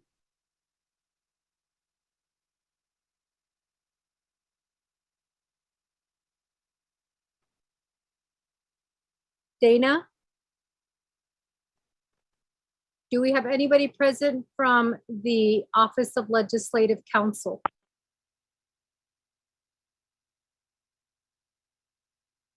I'm sorry, Madam Chair, I am on the line. I just couldn't find my phone, actually. So Office of Legislative Counsel is drafting that legislation.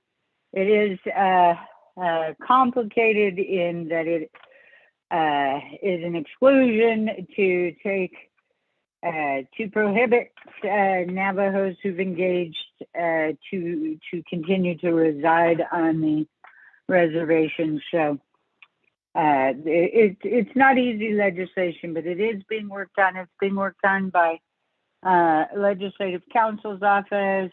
Also, we have just had to ask outside counsel to start taking a look at it. If we're going to include additional crimes in it, we need to know that. And then recently, an issue has come up. At one point in time when the legislation was drafted, it was an understanding in our office that the goal was to remove them from the reservation. However, it's just been brought to my attention that now it is a new idea is coming to place, and that is to rescind their SIB numbers. That is much more complicated. I mean, it's all complicated. So what I am saying is it is being reviewed. It would be helpful if the Department of Justice was also, if we were able to work with them on it also. Thank you, Madam Chair. Thank you for that, Dana. Lorraine, let's go ahead. Committee members. We do have this legislation that many of us, we have gone out to the communities. We have heard directly from the communities. Lorraine, one, can you create a list of all of the communities, all of the chapters that the Law and Order Committee has met with? Number two, we need to put together a summary of what the chapters are saying, because all but one chapter has shared information with us that is very similar to each other. The only chapter is Lachie chapter was talking specifically about the need for a public safety facility building. All the rest of the chapters did inform us of the crimes that are being committed in their communities and the help that they need. So if we can put that summary together. And then last, committee members, I think we need to move with a directive to the Department of Justice in assisting to get this legislation researched. I guess the legal portions that Dana is talking about, so that we can have that ready to go. So when the legislation is ready, we don't have to send it through to DOJ for them to review and have to go through that process again. Our Navajo people right now, they are crying for help. They are asking our committee almost on a weekly basis to listen to their concerns. And in fact, I just got an email from Lagachagay community that I had to turn down because I'm going to be in Crown Point on Wednesday, but they did invite us to come out to hear their concerns. And I reminded them that Law and Order Committee meeting, you know, as a committee, we do meet every second, third, and fourth Monday of every month, and we'd be happy to add them to the agenda or even make an in-person visit there.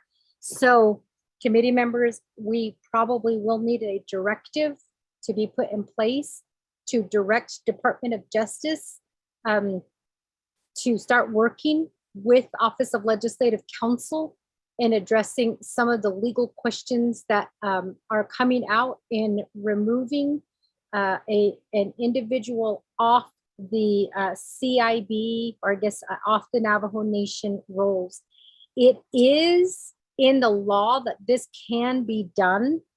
It is within the Navajo Nation Code that this can be done, but there are a lot of legal questions I think Dana is going to be running into. So as a matter of preparation, so we can move this legislation forward, committee members, if one of you could, at the conclusion of this report, motion to do a directive to the Department of Justice to help assist Legislative Counsel in this move, because I think that this is going to be the very first time that the Navajo Nation Council would be considering this in addition to the information that is being provided to us by Chair Crotty in terms of the sex offenders.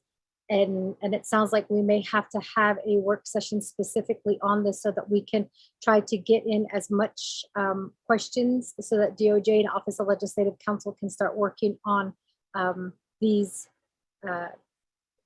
start working on the answers. So with that, committee members, I'm just putting that out there.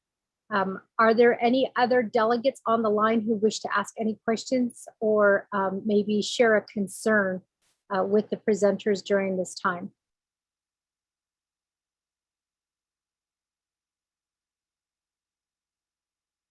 Not hearing anything, I will add. I'm sorry, go ahead, Vice Chair, go ahead. I guess on the directive, before we move to a directive, I think we should have a conversation with Budget and Finance Committee. Maybe pertaining to Department of Justice. And I think we've been asking nicely. I don't think that we've been ignorant or anything. But I think, when do we say enough is enough? They just indicated communities are crying out there. People are hurting, whether they are victims or they are a person that committed the crime. And this portion of the law will at least help and have guidance to see what could happen, so that things of this nature could be, whatever could happen can be fixed. So even I think if we have a conversation, Madam Chair Crotty is on the line, and she serves on Budget and Finance Committee, and maybe if we could start looking at where we could, because we're the oversight of the Department of Justice, and if the Department of Justice is not communicating through the oversight well, what else do we have to do? Do we have to impose some sort of sanctions on Department of Justice financially through the Budget and Finance Committee? Because it's not because of the committee that we are doing this. It's because of the Navajo people and the much needed work that needs to happen to take care of this matter and go through the law, because see what because definitely we will impose.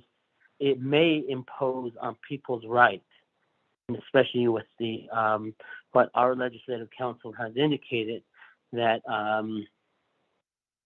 that banning a person off the reservation there's some legal issues, and we give the Department of Justice money, and I don't think money is an issue. And it just really gets me to think what's really going on. How do we hold the program responsible for it? And because we have resources out there, such as public safety and so forth, and they can only apply the law, what the current law says. And if those holes and those loopholes still exist, and surely we cannot, it will not benefit to try to improve the outcome of what we're trying to do, because this is an issue, whether it's bootlegging and the Title 17, and been almost 4 years since the Department of Justice had the Title 17, and at some point it was given back to Legislative Council, and as we started to move forth on it, the communication breakdown happened. So I think having a leadership meeting with Budget and Finance Committee to find ways how we could maybe, I'm going to say, impact. Maybe we need to impact their current budget now. The only way that someone will move or impose I believe we can also impose a 10% salary withholding, how they comply with the with what needs to be complied with, because as oversight, and I believe the final authority on that is with the Department of the Budget and Finance Committee, and we just need to get the information together. So that's the only way. Other than that, they're supposed to be at the table willingly. These funds that pay their salary is directly from the Navajo people. That's their money that they're working on. Maybe if it was their own money that they're paying their own salary, it would be different. Navajo people is paying their salary, and that is my my beef with that. And what up? And you know, if Department of Justice don't want to be at the table, maybe they can provide outside counsel. They have money for that. Maybe we can get a outside counsel to address that for us. If Department of Justice don't want to be at the table, maybe we can ask that and try to get this out by maybe set timelines by fall of this year, because it is very this council. I think this council will be able to pass it when the administration changes. If an administration change happened and the council rollover happened, they have to start back all over again. So that's what's at stake. And it may take you another 3 years for them to finally pass it. So it is time consuming. And that's just my recommendation, and that's just what I see. You know, some of my colleagues going to say, oh, you were Abndn. But what if this happened to your home? And, what if this happened directly to you? And you had your own tribal government not trying to change the law, try to address this matter. But somewhere, where do we put our feet down? Because Department of Justice, the Attorney General is a political appointee. And every Attorney General that worked for the Navajo Nation always been a political appointee because they're not elected. And yes, they do have a duty to protect the physical and financial responsibility and to protect the nation. But how do you do that if you're a political appointee?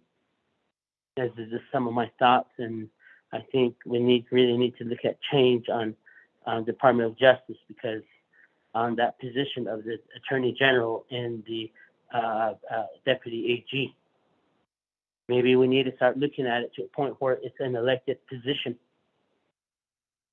That way you have the Navajo people holding them responsible for their work, for that duty and that responsibility.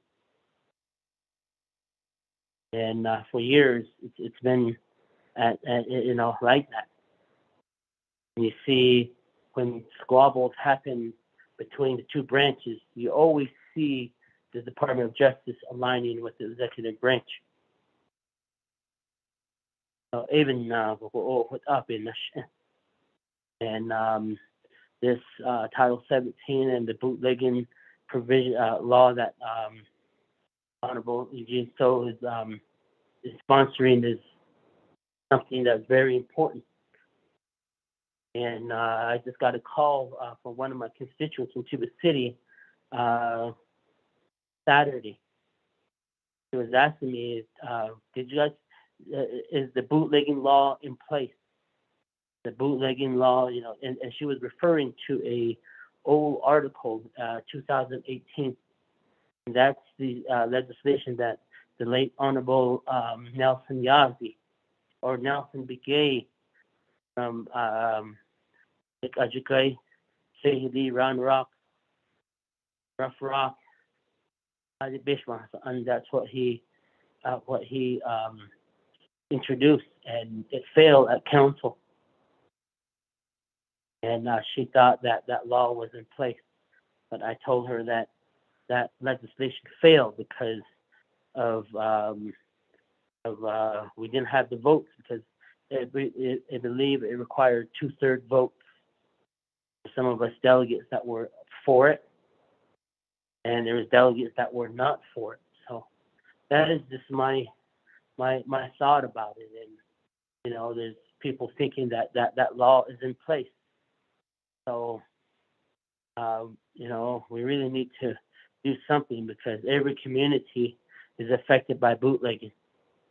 And I think this 3-strike-year outlaw will really make people think that you're going to be taking away their right for tribal services that is geared to them as an enrolled American Indian citizen.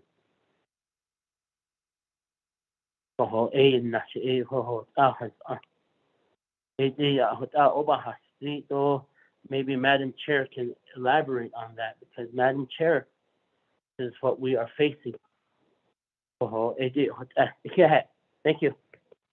Go on mute.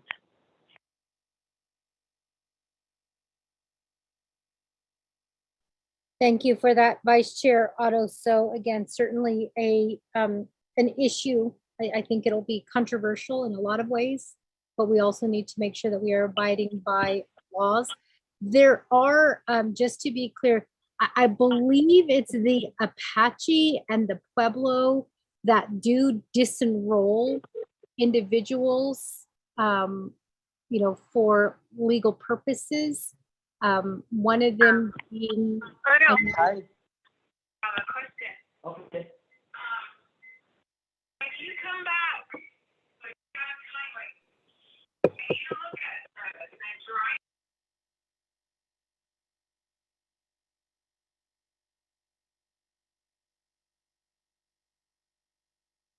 Lorraine, did you mute the individual?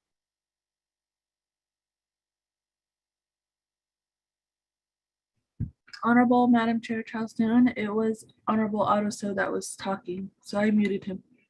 Okay. Vice Chair, come on, mute your phone. So again, we do have to have these conversations.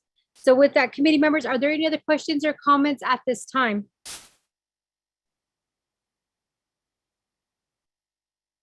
Not hearing anything. Officer Billy and also Captain Williams, I do want to say thank you very much for providing us this information here at the Law and Order Committee and also doing this presentation for us.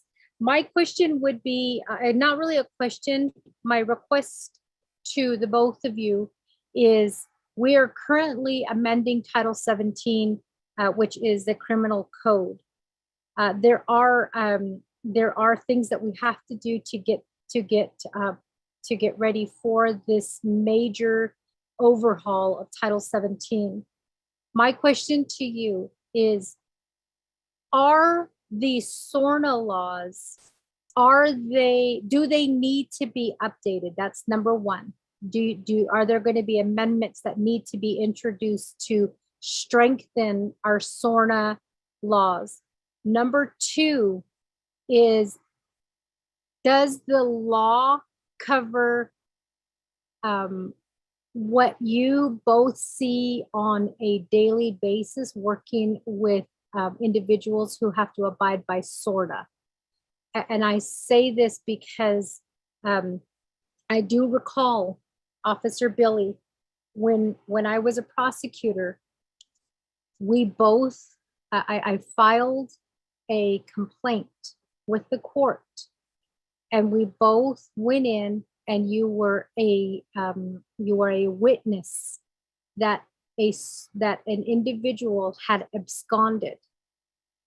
And I recall that the judge made you jump through hoops to in order to recommend that this, not really recommend, but in order to on the record state that this person absconded. I remember the judge saying, how many in-person visits did you try to make, or did you make? How many phone calls on what day, at what time did you make to try to get a hold of this individual? Did you go to their place of employment? Did you, so I remember he gave you this long list of things that he told you had to do. And we kept telling the judge, by law, they are required to come and to re-register. There is nothing in the law that says that the SORNA officer has to track them down at every location and to make every attempt to get them to register.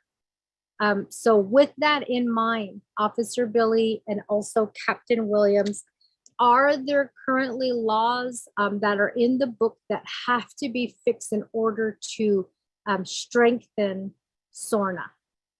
So again, number one is, do we need to make any amendments to SORNA? Number two is, is the law as it is right now, is it a good version of SORNA? And if it's not, number three, what are your recommendations for strengthening the laws for SORNA? They're probably all the same question, but I like to break it down so that people understand. So if we can get that recommendation in writing, or if you would like to schedule a meeting with the Law and Order Committee to have this discussion, we can do that. But right now, we would like to give you that opportunity to provide some insight into how the law, well, I guess whether the law is good where it's at now, or whether we need to strengthen it, and what recommendations you have in strengthening SORNA. And we are also coming into budget session. This obviously is an important part of the Title 17 Criminal Code. Are there any funding shortfalls that you wish to address or that you wish to talk about? Those are things that we are open to, and I would be willing to meet with you to talk about your budget shortfalls. So with that, committee members, are there any other questions or comments at this time?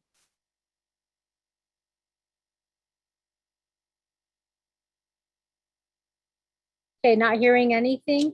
We do have a motion established by Honorable Vince James, a second by Honorable Otto So. With that, committee members, Sherelle, can you assist us with the roll call vote, please? And this is to accept the report. Yes, Honorable Vince James, how do you vote?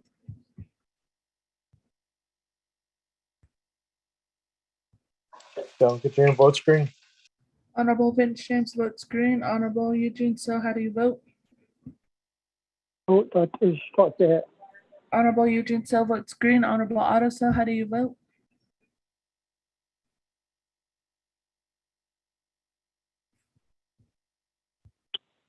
I vote green. Honorable Otto So votes green. Honorable Edmund Yazzie, how do you vote?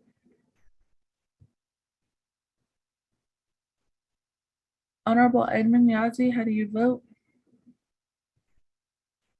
Honorable Madam Chair Charles Newton, you have 3 in favor, 0 opposed, 2 not voting. Honorable Madam Chair Charles Newton not voting, and Honorable Edmund Yazzie absent, Madam Chair. Thank you for that, Sherelle. So with that, the report is hereby accepted. Officer Billy, Captain Williams, you're excused at this time. Again, we appreciate your time and we appreciate the presentation that you've given to us. Thank you.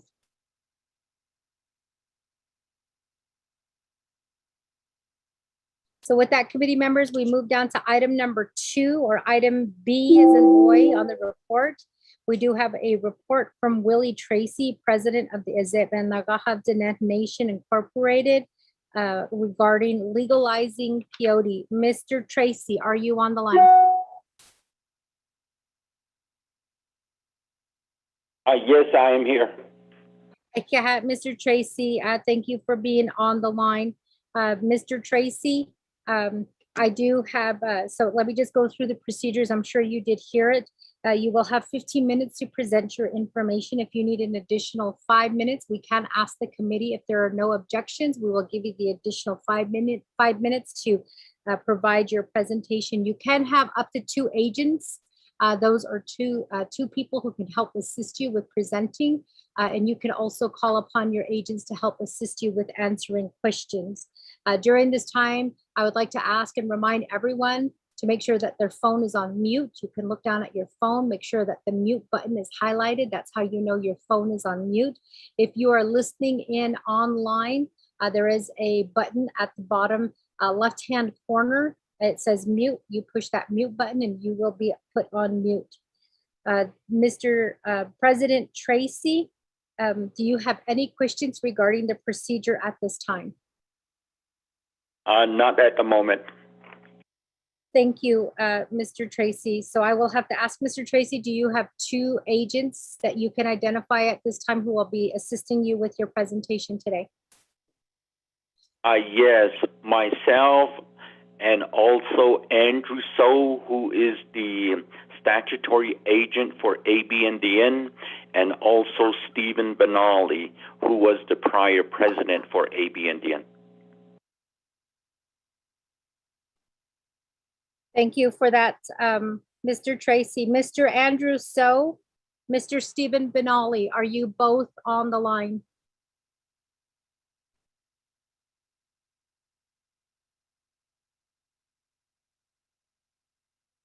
I believe if you are online, it's *6 to unmute yourself. So I'll call again, Mr. Andrew So, Mr. Stephen Benally, are you both on the line?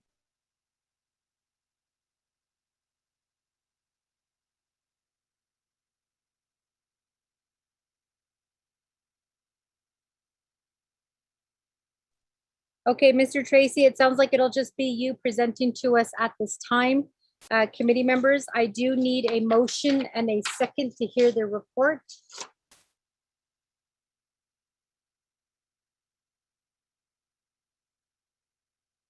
Motion, Delegate. Motion made by Honorable Vince James. Can I get a second? Oh, Tracy. Second made by Honorable Eugene So. So with that, Mr. Tracy, the procedures have been laid out for you in terms of the way that the Law and Order Committee hears reports. Before I turn the floor over to you, do you have any questions? The only question I have, Madam Chairwoman, is the July 20th, 2021 attorney-client privilege and confidential information memo. Do you have that available? I believe I emailed it to you. Did you email it to the entire committee or did you email it just to me? Just to you.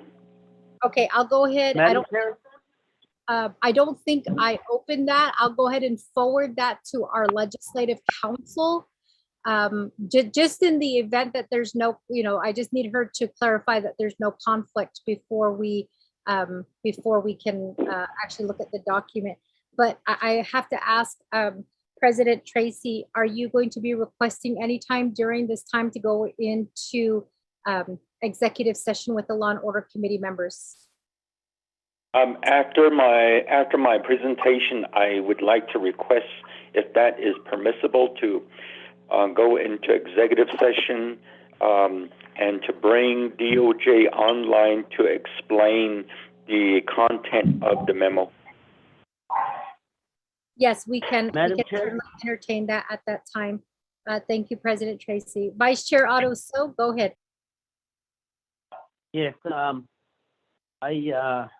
thought I was going to indicate that this will require an executive session, and and just to get, I guess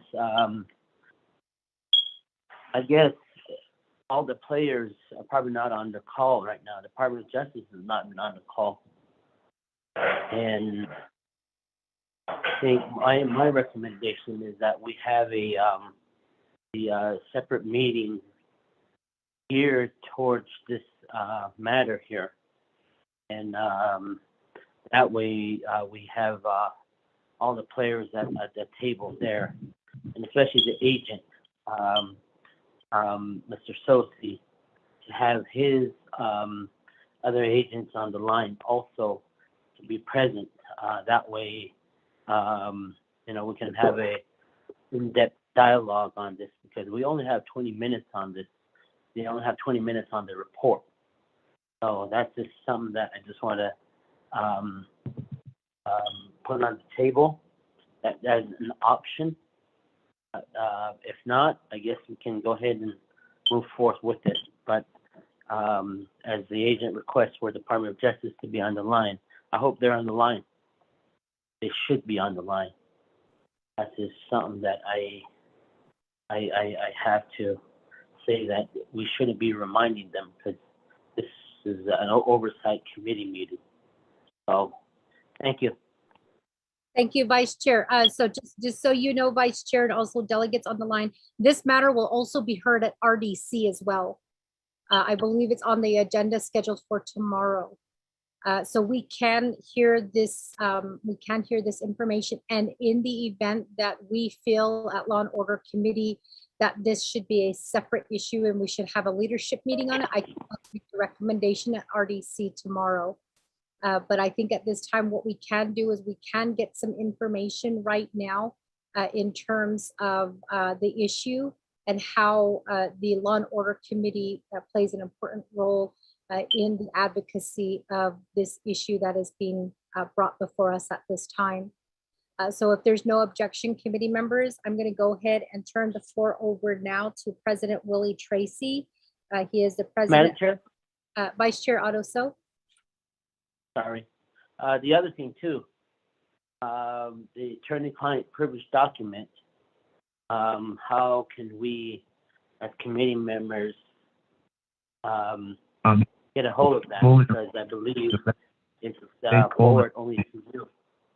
So with that, you know, documentation that's needed. So I don't have anything more. Thank you. Visit number 505 ending in 668. Hang up on them, please. Lorraine. Sorry about that, Vice Chair. Go ahead. I lost my train of thought, but Vice Chair, the memo that they that was being referenced, I'm sending that to Dana. I'm going through my email right now. So that Dana has a copy of that, and Dana will be able to tell us whether there's going to be a conflict involved, or whether it can be sent to the committee as a whole. Because again, Dana, just FYI, RDC will also be hearing this issue as well, and I'm sure that this document will be referenced during that time. So maybe a good time to take a look at it to see if there's any conflict with that. So with that, again, committee members, are there any objections at this time to turn the floor over to President Tracy to provide us information on what is going on with the legalizing POD?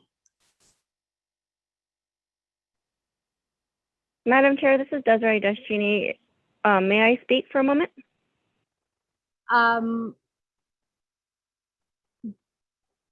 Can I ask what it's about? Yeah, I just want to let you know that I am on the line. I am with DOJ, HSGU. I've been on the line since the beginning of the meeting. And so if there's anything that LOC needs, please let me know. I can go on mute now. Thank you. Madam Chair, this is Dana. I do have a question if I could ask. Go ahead, Dana. I have not, as you're aware, I haven't seen the attorney-client privilege memo yet, but I am curious as to what is between, because Mr. Tracy's group is not a client of the nations.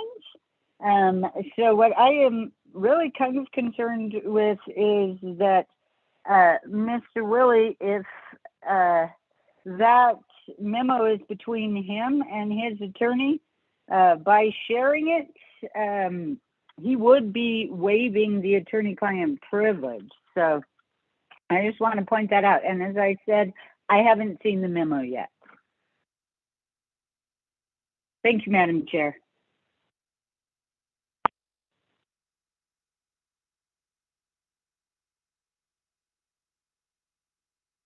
Thank you, Dana. I just forwarded it to you while you were talking. I at this point, like I said, I didn't open the document. Perhaps you can tell us, whether that's something that we can look at in terms of, as you stated, if we opened it, then that attorney-client privilege would be waived. And I don't know who it's between. which parties, and that's why I sent it to you since you are a legislative council. And keeping in mind that RDC will more than likely be receiving these documents as well tomorrow.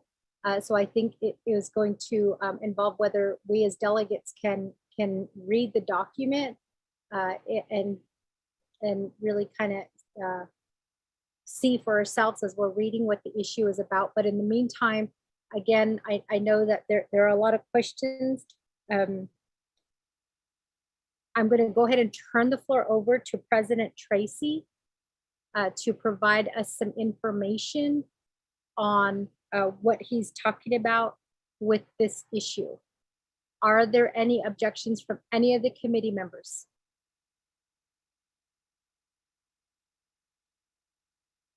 Not hearing anything. President Tracy, the floor is yours. You do have 15 minutes to present your information.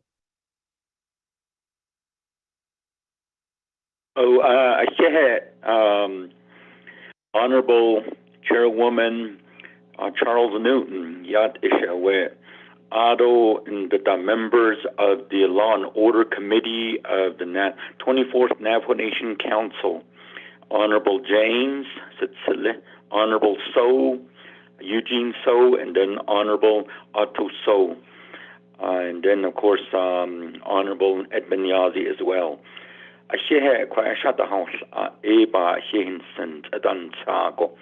Along with your staff, your advisor, your recorder, and then of course support staff that are all listening in. We also have some members of Abndn that are listening in at the introduction part of your meeting. Queen Shieta Nosa Atachadawist. Edo E Shehe Eba Shehile. We had a meeting with the Navajo Nation president, his staffer, and then also the Deputy Attorney General from DOJ on June 3rd. And this writing that I had mentioned, it was developed on July 20th, 2021. We have been requesting for an administrative meeting with the Navajo Nation president, and then along with his staff and DOJ, so that we can cross-reference, question, have a little Q&A in terms of the writing on this particular attorney-client privilege and confidential information document. That our request has been ongoing.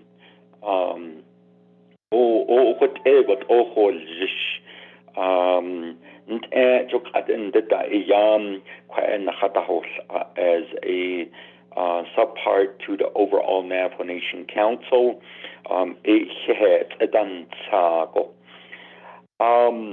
the National Law, Public Law 103-344, that's the American Indian Religious Freedom Act, as amended in 1994.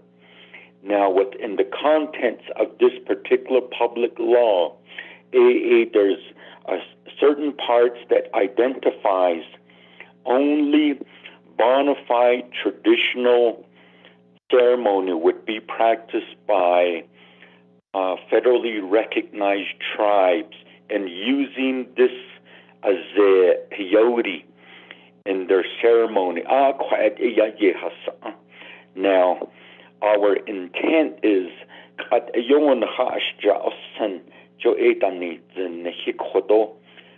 meaning this. U.S. President Joe Biden, an indigenous person, through the U.S. Department of Interior as a secretary, Deb Haaland, working on a government-to-government basis through yourselves as LOC. Perhaps you all could take the lead in perhaps calling a meeting with the DOI secretary, the U.S. president, bel ahilin dilnish. Yisi baka achat inigi jo the U.S. President and a federally executive order ade khaydo, and this would be throughout the 50 states.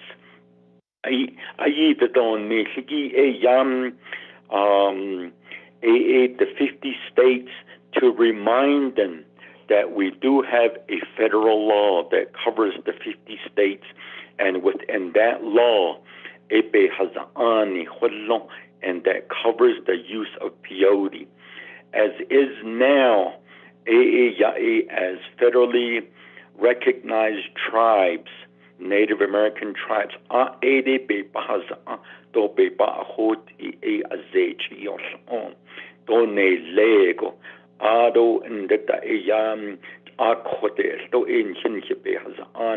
articles of incorporation, nana bylaws, the constitution,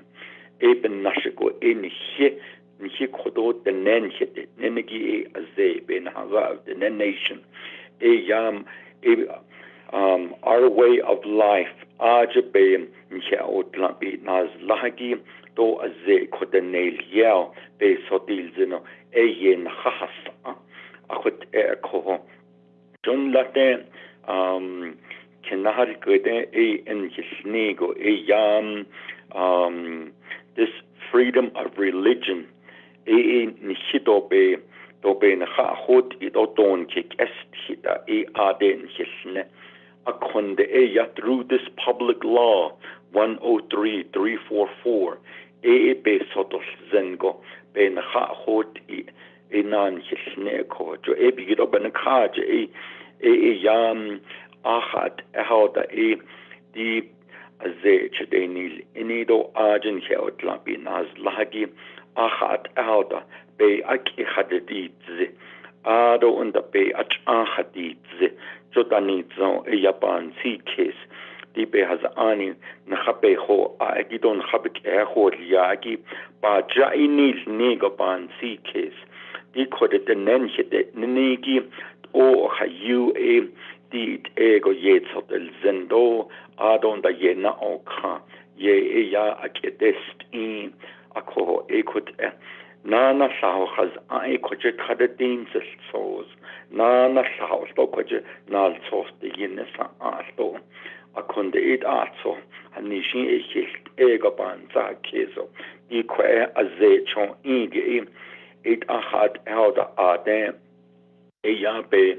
be sato yam be akihadid zehnihi koje law and order so neligin nihin nekado shinaske hol jistoli jokut ad im eban sahakes ko ekut akoko the ARFA, American Indian Religious Freedom Act of 1994 ainle nationally 28 states yam akut edon listini 22 states just selene ako egit it's just selegi jo open nasha khashneko the Arizona arfa gidon do epesen khalo gitjin linda she benina go kota ben keltahanne le southern Arizona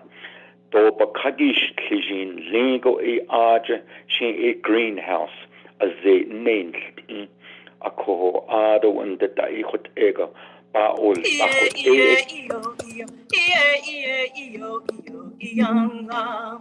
Your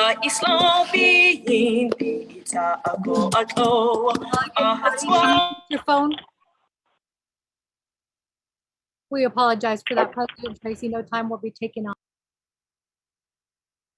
Akoko hot la arjet Navajo, southern Arizona, Sanford, Holier, hot baol dachene ko akoko akonde latin executive order had ako 50 states the ARFA of 1994 be has ani be innocendole jo be benta be yolne as a reminder, adon da be has ani ya tila in she holon in tapet to nis jo ebene ye ado in dita in na penade sto in to bakadish kiji dan lenigi jo ek at ya na alkha yam ye satna yedan khakat akokodi koje piyodi wal yehgi tada ayisi be na o zihigi do tada ayisi ye na o zihigi hanishi en latte na de nash o mescaline wal ye edanila di piyodi mescaline bi salagi bi yete khahalia koje azze sana dol nil jo edanne khot a yentaha ado under the open na shit sin club get do tintligi hanishi di marijuana akoda nego azed eta nego ado in the different states in yeta is nelo ekat be has on in lao ekat you can buy it on the market khot di khotin fin che zegi khot a na do nil jo eta nila akoko in the state of Texas they do yot ego in here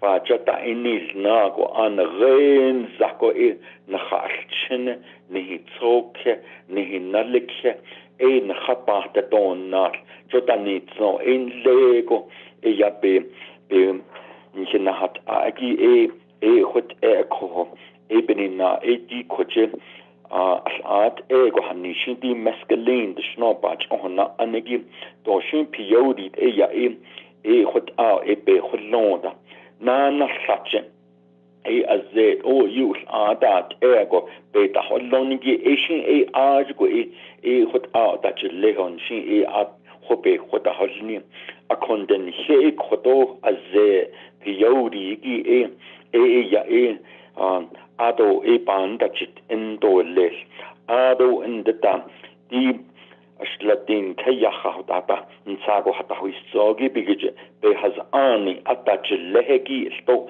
ben dachil nishigi sto nchi kojen kheze ado petacho kai dole aje abenda haja agi yatim nchen kheze do bol khada dole do be yita dole be has ani ado be indazi zohe dole joda de di ni so eben ya khada de di joda ni zo eben ya kwa sato ni histo sto sato ashode wal yehegi banan hi ni khako eben ya khodo a kon shehendi ya isha shla dole ado in the eti nagidi nal sos anaskides nalon latin agatit ay nakhaiti lagi jo Navajo Nation president bel asasi lin edo ni kha desh watin kitini nit ego o konkunza holjish through the president's office in the U.S. Department of Interior he is taken Haiti after the jo arota akonde nihika dos was to the needs so ben hanse de case in hinand aidan sido adon hitini go na hansi case kodo dan jono nihil patso kos ado khut al akadil ni khut al adil yagola na khayat etole en hido ni ashado khode ni ken hitenne do api ak khade do zihigi do na kha do zetan zenigi chon in da yis kot eyam ba atishne do pasaz di kohot eda June 2021 ado large na khasan zidole na khat ahad alda in kidole shede ni go be shaho agijo ben nafshko khodo ni chona adole akosha we Madam Chairperson, if the statutory agent, if he is on teleconference, I'd like to share my presentation time with him as well to make an expression. Madam Chairwoman? Okay, I have President Tracy, Mr. Andrew So or Mr. Stephen Benali, are you on the line?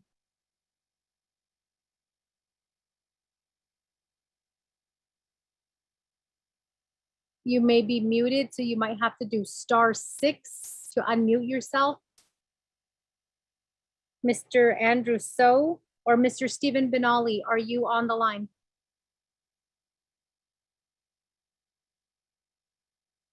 I also have another perhaps a recommendation, Madam Chairwoman, Chairwoman. President Tracy, it's still your time. So is there another agent that you would like to call at this time? Not at the moment, but I was also going to say a recommendation could be this. Perhaps there may be some time that may be needed for you to consult with your legal personnel, and for all the committee members to come to power as to exactly to receive all the writings that pertains to this particular issue. I would also support perhaps tabling this report to your next meeting. Give it some time for you to consume the contents of our exchanges. I'm also amenable and I would be acceptable for that also. Madam Chairwoman? Thank you for that, President Tracy, for your recommendations. And I think that the committee will take that into consideration. So committee members, the presentation or the brief summary has been shared with this committee. The report has been provided to us by President of the Azet Nagaha, Mr. Tracy. So my question to you, committee members, is should we table this report to allow Dana to review the documents and to be better, so we can call upon DOJ? We do have Desiree on the line with us currently, but we need to get some background information. We need to make sure that we're not interfering in any legal actions that may have taken place. So committee members, what is the will of the committee? Madam Chair? Vice Chair Otto So, the floor is yours. Yes, I believe that was part of my request for all documents this morning pertaining to this report, and it sounds like there's the Navajo of the nation. The way, well, first of all, I did, Mr. Tracy, I did, though, I did, though, so, I think so, in the street, I didn't know, so, nil eight, alcohol, AD, so, yeah, ben, oh, there, when so, ban, this case, there.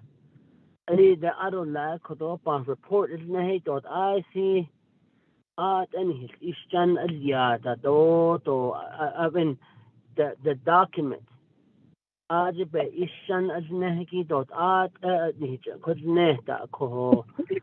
when this report came, when I saw the report, I just assumed it was pertaining to help to legalize peyote. But hearing the report as in a small mechanism, it sounds like the state or is trying to legalize peyote and utilize a certain I guess the liquid portion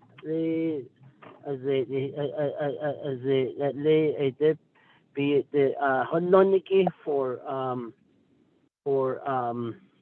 medical purpose, and it sounds like what is being requested is a opposition request to help, or I guess request and get the Navajo Nation's position to oppose the legalization for that purpose of medical purpose.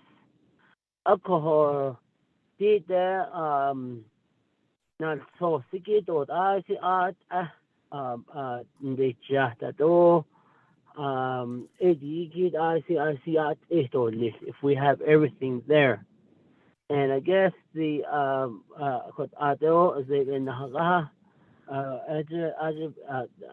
so minigid I see yego I don't like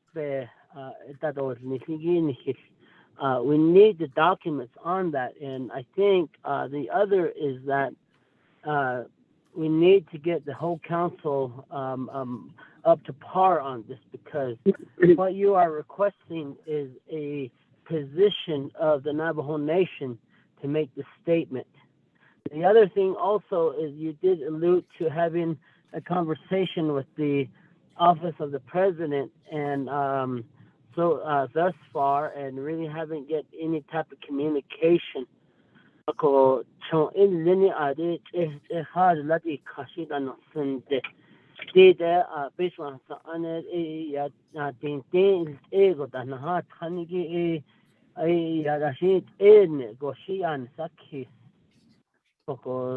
make this position statement, we really the mission should be to educate the council as a body at Nabi committee, and it's good that you're going through the standing committees. And with the standing committees, you talk to less delegates, you have their attention.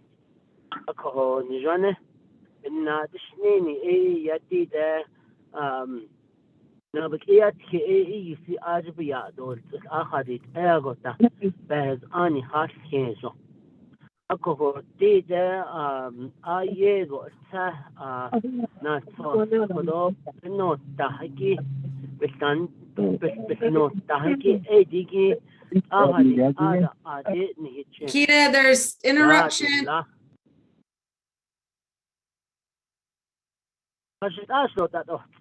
Please mute your phone.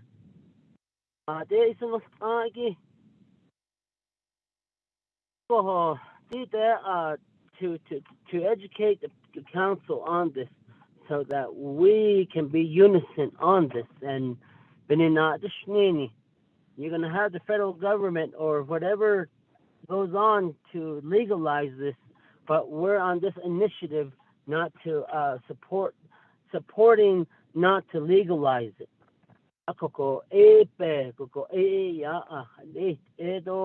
The Naval Washington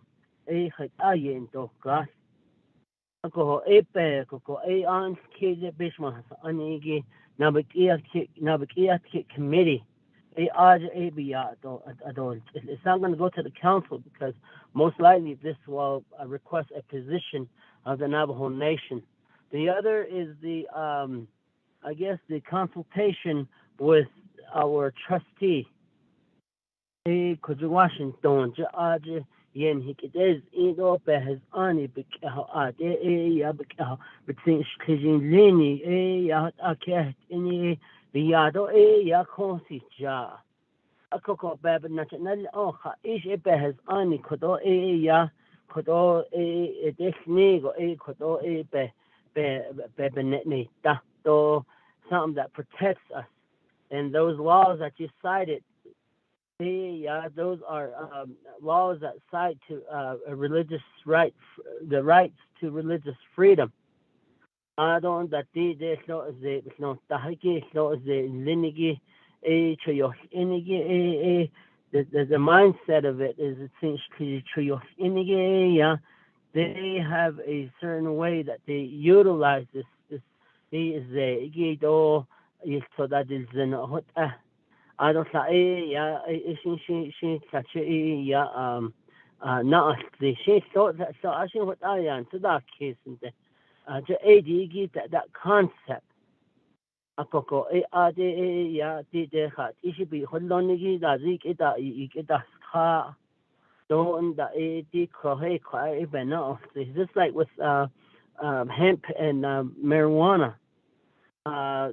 Once they realize that it can help with PTSD and other sickness, cancers. It really opened up the medical community for this. They're in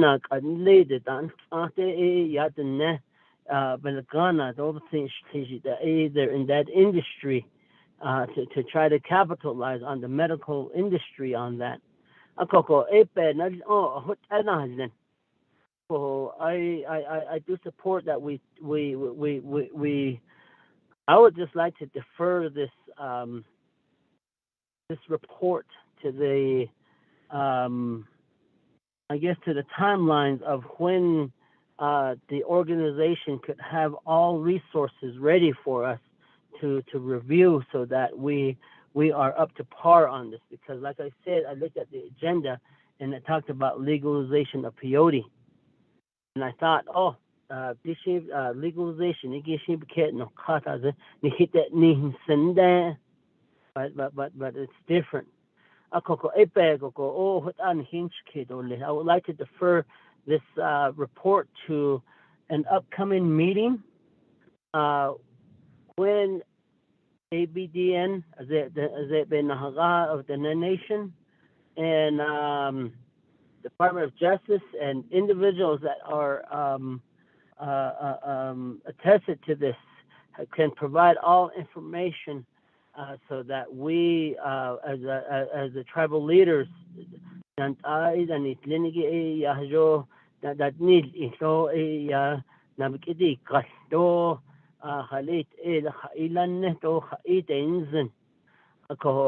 really off of that will carve what type of federal consultation will happen at the federal level.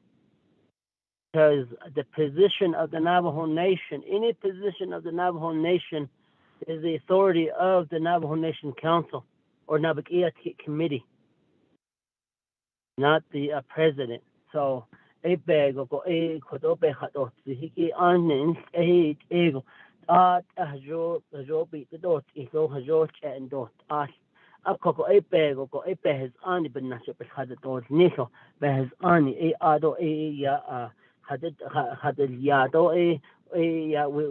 Navajo Nation will make that stance in their position on this issue.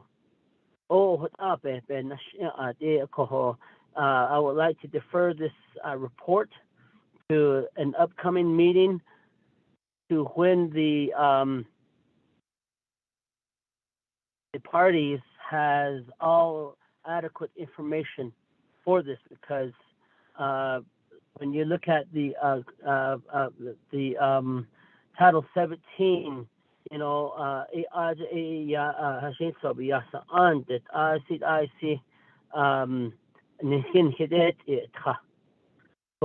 would like to get to motion that,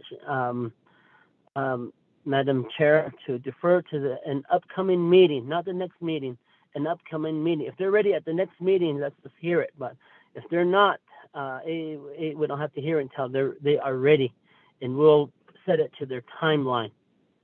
That way, we get all information and have that information provided forward to us before that committee, so that we can set time to review those documents. Madam Chair, thank you. That's my motion.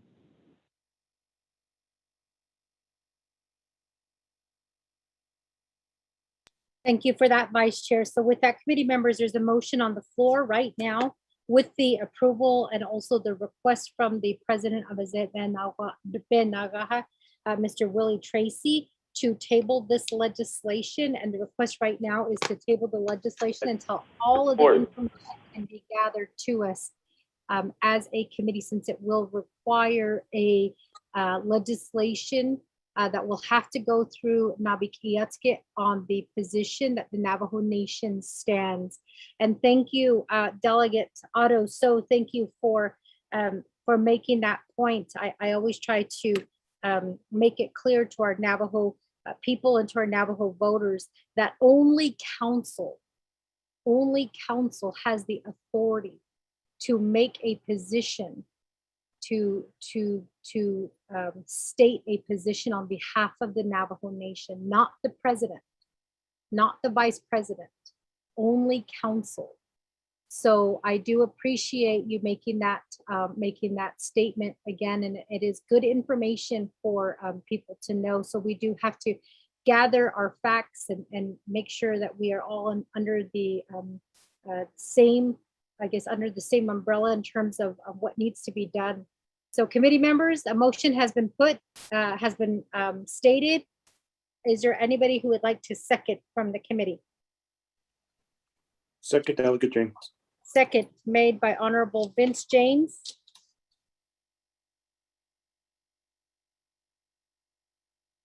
So for the tabling, Honorable Otto So, do you know how long? Because we have to attach a time frame.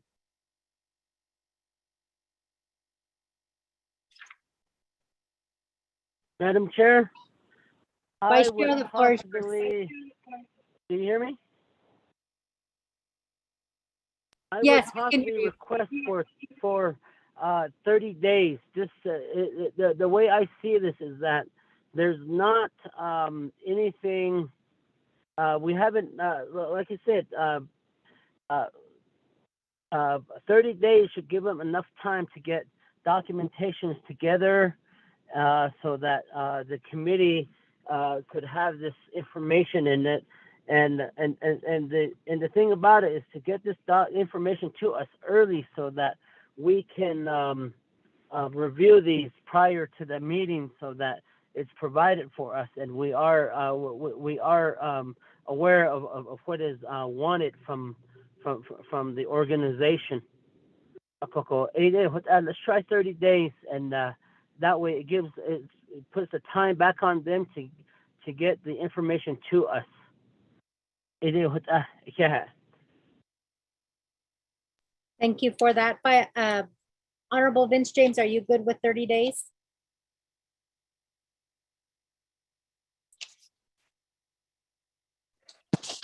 Call.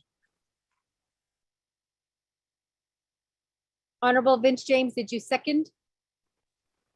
It's another call. Okay, you sounded like Eugene So I apologize. So with that, committee members, we do have a motion and a second that has been established to motion this report or to table this report for 30 days. So with that, a motion and a second has been established. Are there any questions or any comments regarding this motion?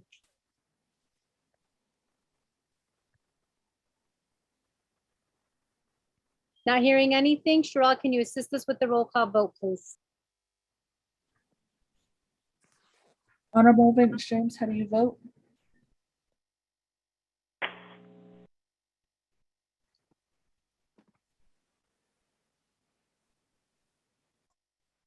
Honorable Eugene So, how do you vote?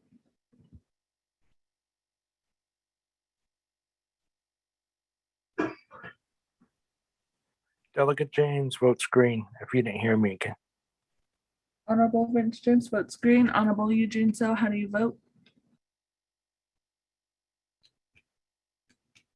Honorable Otto So, how do you vote? I vote green. Honorable Otto So votes green. Honorable Edmund Yazzie, how do you vote? Honorable Eugene So, how do you vote? Vote is Chair. Honorable Eugene So votes green. Honorable Edmund Yazzie, how do you vote?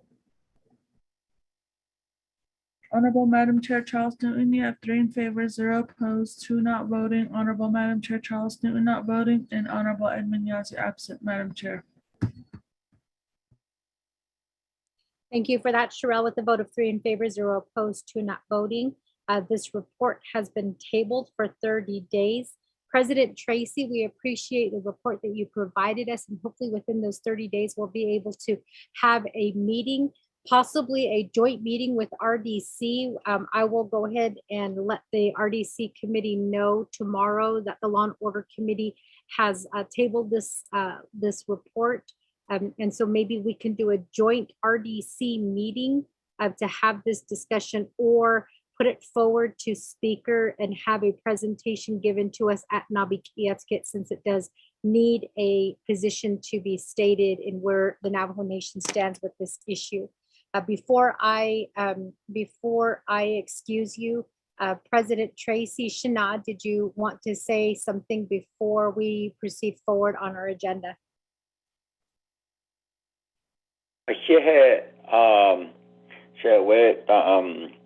Chairwoman Charles Newton.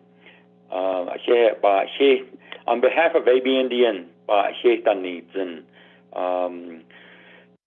that we will get prepared accordingly and just give us some heads up at least a few days in advance as to when we will be returning to appear before you, either in person or virtually. Have a good day.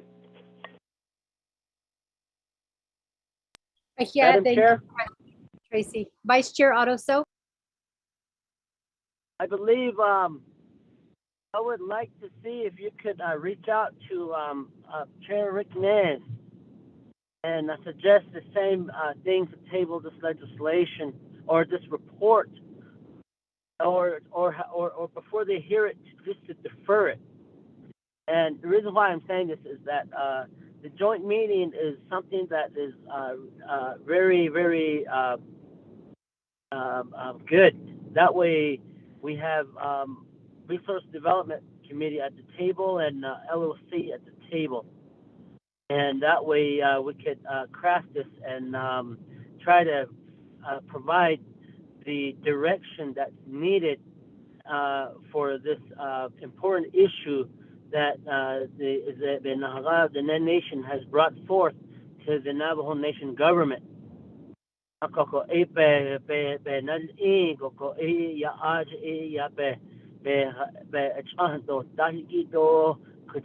The Naval Washington niki be niki shiniki kodo be has anik ko ya ajbe be ndadi khage so da istil so that no ko kodo the Department of Justice the khata nishiki adi hoshte be the ni and the other entities that are required to be there, because this is a very important issue to have a position of this matter, because most likely what is going to happen is it's going to the federal government, our trustee, is going to allow the states to make these decisions on their behalf, because a lot of these state decisions are referendum votes, and that it falls outside the jurisdiction of any tribal member, and the only individuals that could make a stance is the federal government. So, meaning that we need to position ourselves and have the due diligence done on this particular matter correctly and wisely. Yeah.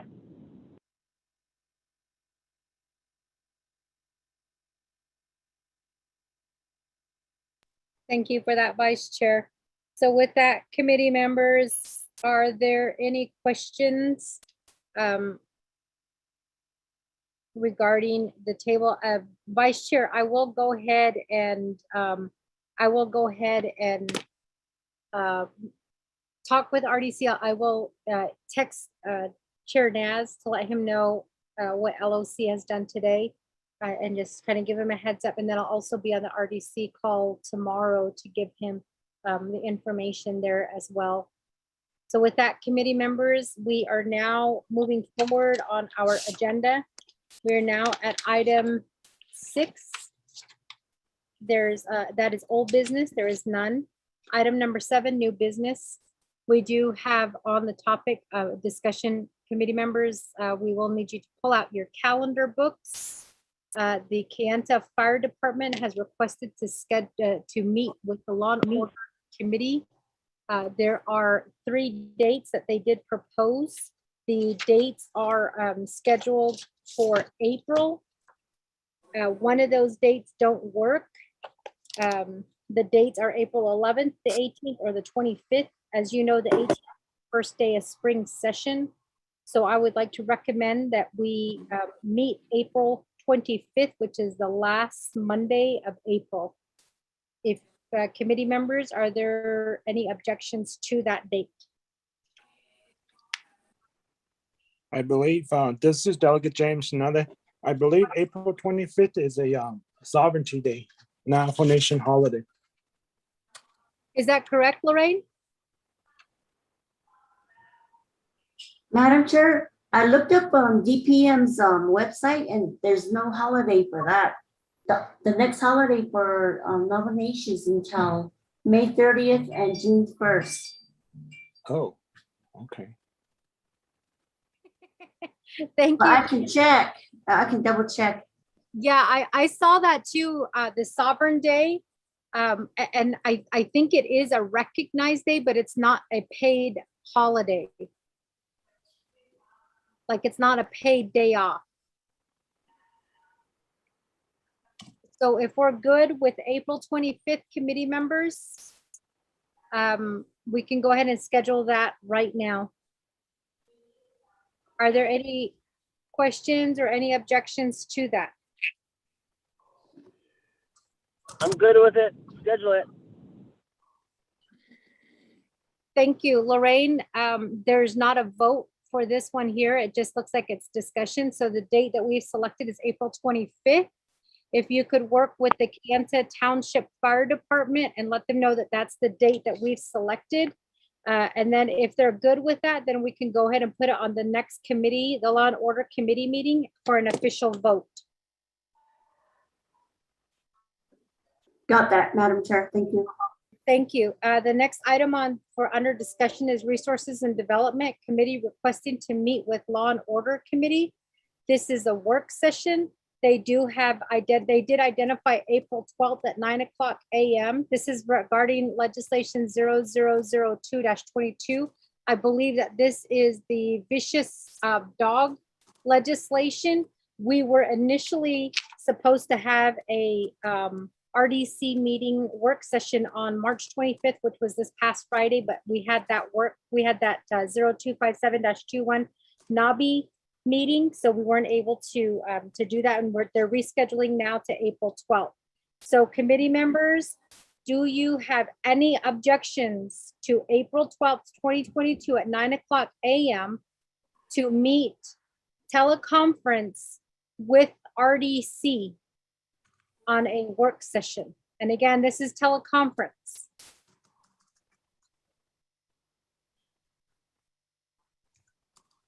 Not hearing any objections, Lorraine, go ahead and let RDC know that we are good for April 12th at 9:00, and this is teleconference for the work session.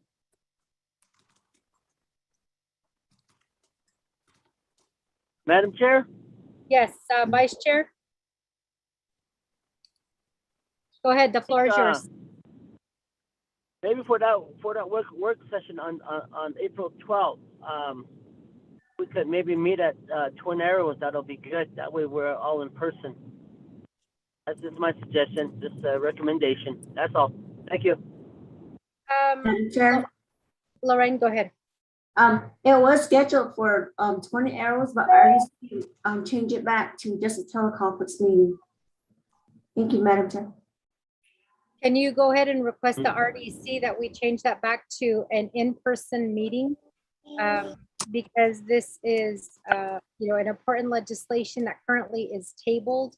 It does need to proceed forward. So I think it would be great if we can give them that option as well, Lorraine. So let them know that we are open to teleconference and then also an in-person meeting at Twin Arrows. Okay, will do, Madam Chair. Thank you. Thank you for that, Lorraine. Next item under discussion, new business, is the Budget and Finance Committee is requesting to have a leadership meeting with Law and Order Committee on April 28th. That is a Thursday at 10:00 a.m. I believe, and I could be wrong on this, Lorraine, I think we have Nabi Kiyat get scheduled that Thursday on the 28th. Is that correct?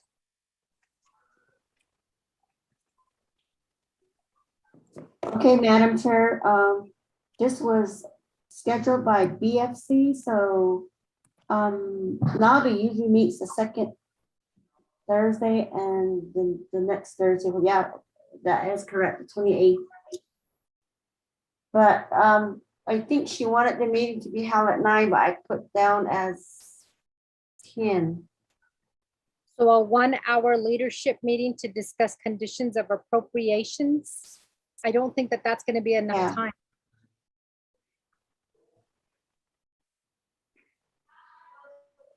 I can check back with the advisor for BNF, Peggy. Actually, let's get Rico, let's get Peggy on the line. Let's get her directly to find out.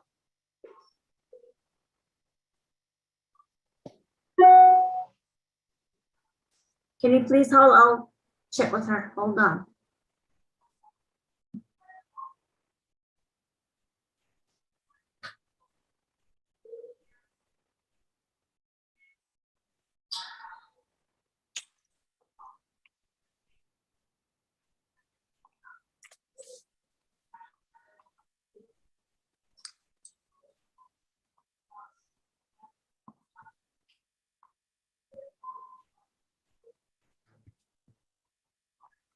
Okay, Madam Chair, Peggy's not in the office, and also Mr. Rico is not in the office right now. Okay, then go ahead and verify, because I have on mine, per the Navajo Nation Code, Nabikiatzkit meets the second and the fourth Thursday of every month. And so we do have, I have that scheduled on the 28th at 10 o'clock at Nabi. So let's go ahead and verify that date and that time. And then we can go ahead and I guess go from there, because I don't want to put it down in my calendar, especially since we have Nabi, and our responsibility as delegates is to Nabikiatzkit. So if we can get that clarification going. Madam Chair? Vice Chair Otto, so?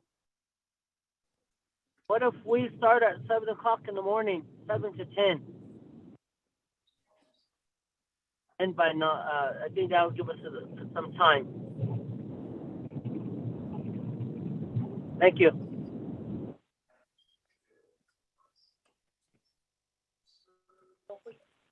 Okay. Peggy?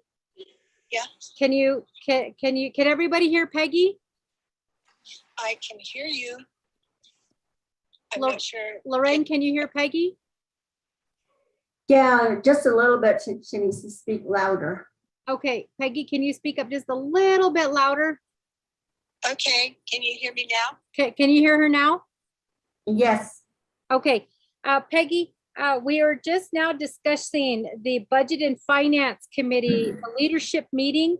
It has April 28th at 10 o'clock a.m. On April 28th, we have a scheduled Nabikiatzkit. Oh, so there's a conflicting schedule then. Yes, again. because Nabi by law, we meet on the second and the fourth Thursday of every month. Uh-huh. Yeah, and so I mean, unless that Nabi is not going to happen, so perhaps you and Lorraine can reach out to the Chief of Staff, Sherilyn Yazzie, and ask her if we're going to have a Nabi scheduled on the 28th. That is the next Thursday after council. And I know sometimes we don't always meet right after council. So maybe they don't have it scheduled. I know Sherilyn was on the line earlier. I don't see her on the line. Madam Oh, Chair. she is on the line. Go ahead, Chief of Staff, go ahead. Thank you, Madam Chair. At this time, we do not have Nabikiatzkit scheduled for April 28th, 2022. Yes. Perfect, then we'll go ahead and schedule the leadership meeting at that time. And I hope that Nabi isn't scheduled later on. Okay, so the Budget and Finance Committee had asked for 9 o'clock, not 10 o'clock. They wanted to go earlier. Okay, we'll Is go that ahead and make that possible? correction. Lorraine, it's 9 o'clock on April 28th, and this is a Budget and Finance and Law and Order Committee leadership meeting to discuss the conditions of appropriations for those divisions and departments that the Law and Order Committee oversees. Okay, that sounds great. Perfect. Thank And you. just one last question, Peggy, is this teleconference or in person? It's it can be both. I think we haven't really met in person, Budget and Finance, so it's probably just a Zoom. Okay. We'll just go with a Zoom. All right, that sounds good. We can do that. So with that, committee members, the information is Budget and Finance Committee is requesting to have a leadership meeting with the Law and Order Committee on April 28th, 2022 at 9:00 a.m. via teleconference regarding the conditions of appropriations. Are there any objections from any of the committee members in this, in having this leadership meeting?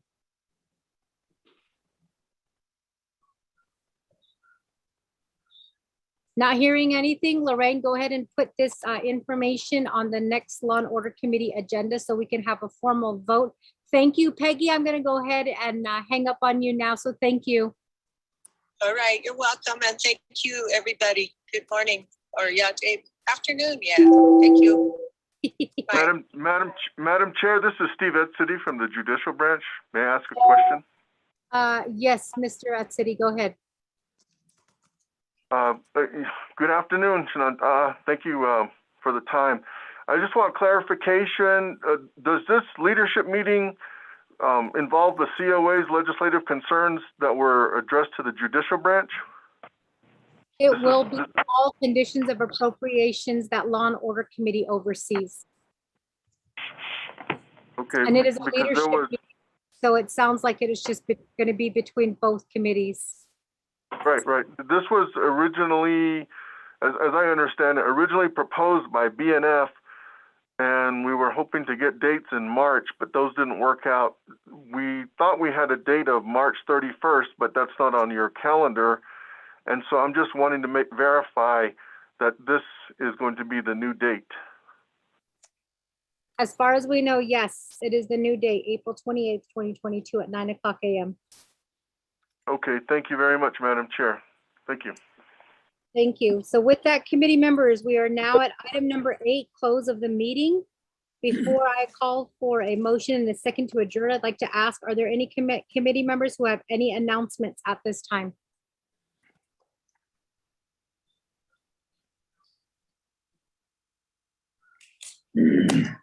Not hearing anything. Committee members, we are now at adjournment. Madam Chair, Delegate Eugene So. in regards to this, What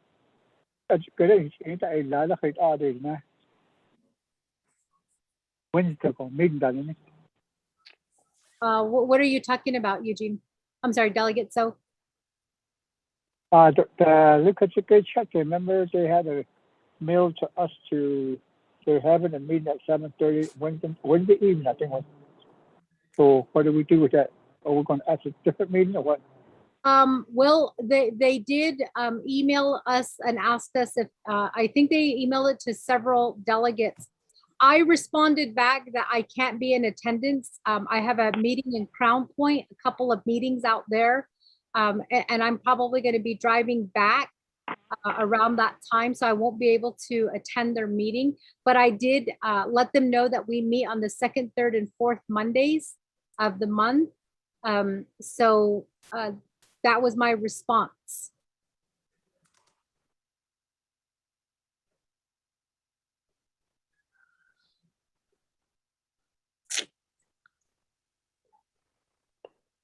So if you want to attend, Delegate Eugene, so you can attend. I'm with my chapter at Albuquerque right now for 3 days. Oh, okay. Well, then you can just respond that you are that you're not going to be able to make it. So with that, committee members, since there's no other questions or comments, again, we do need to motion to adjourn. Oh, and Tom Gordon. Second. Madam Chair, Charles Newton, this is Delegate Daniel So.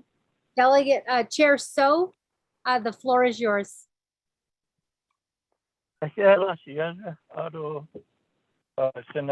Members of the Law and Order Committee and all the folks on the line. During your meeting, you had shown me out of opening document. Hello, Tom Gordon. How you doing? Which listed Pueblo Hold on. Everybody was texting me I'd on like to Friday, see if we can asking schedule. if I submitted anything to do a loan program. Sagebrush Hill Group LLC, Mr. Derek Watchman, please mute your phone. I apologize for I that. was, So go ahead. yes, if we could schedule a meeting with the 5 chapters, Whitehorse Lake, Pueblo Pintado, Count Territorial, and Star Lake, and Ojo Encino, to discuss this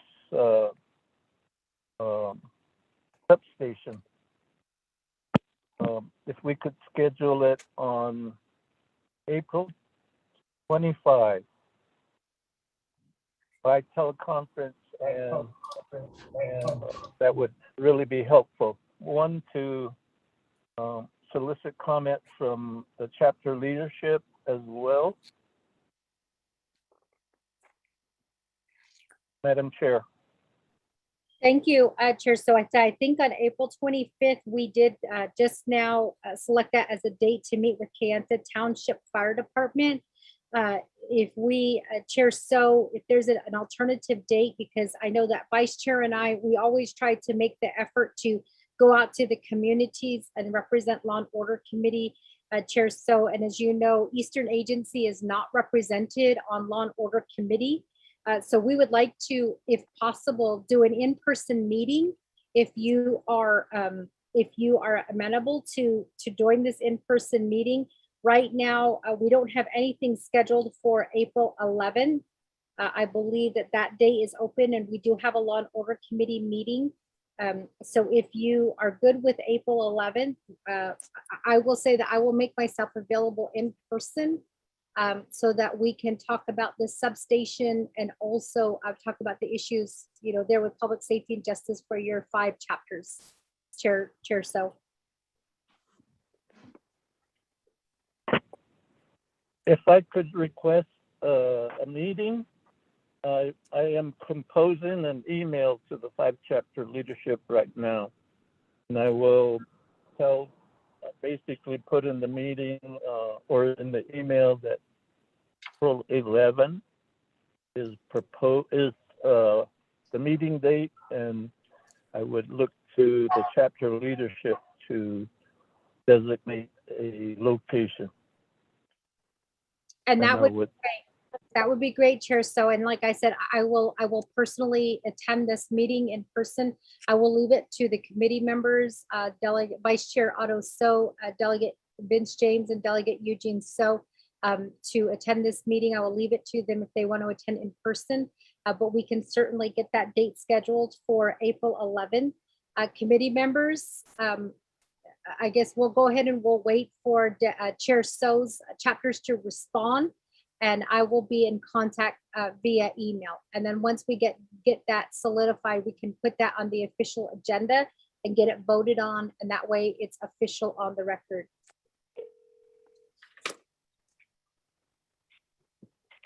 Chair So, Yeah. Honorable Vince James, go ahead. Did you need to ask a question? Thank you. Okay, so with that, committee members, Chair So, if you're good with that, we can go ahead and communicate via email and get that date set for the committee. The date is set. I just need to confirm location. Thank you. Sounds great. Date is set, committee members. April 11th will be in Chair Daniel So's area. That is an Eastern Agency. We don't know which chapter, where the facility is going to be at, but just know that on April 11th, we will have a Law and Order Committee meeting with Chair Daniel So's area. So with that, committee members, are there any questions or any comments, any announcements at this time? If not, we do need a motion and a second and a vote to adjourn.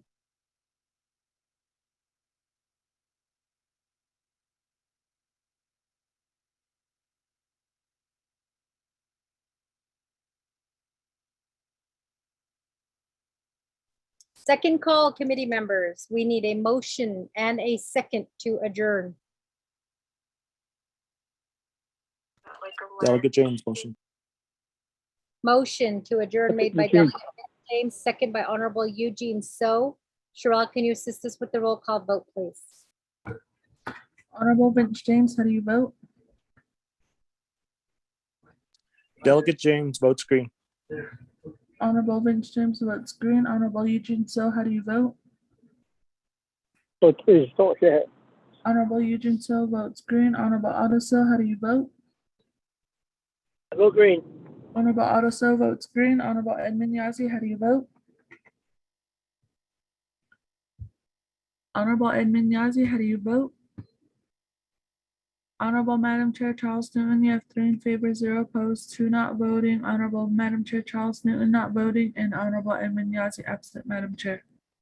Thank you for that, Sherelle. So with a vote of 3 in favor, 0 opposed, 2 not voting, we are hereby adjourned. This is the 24th Navajo Nation Council Law and Order Committee. We are adjourning at 1:23 p.m.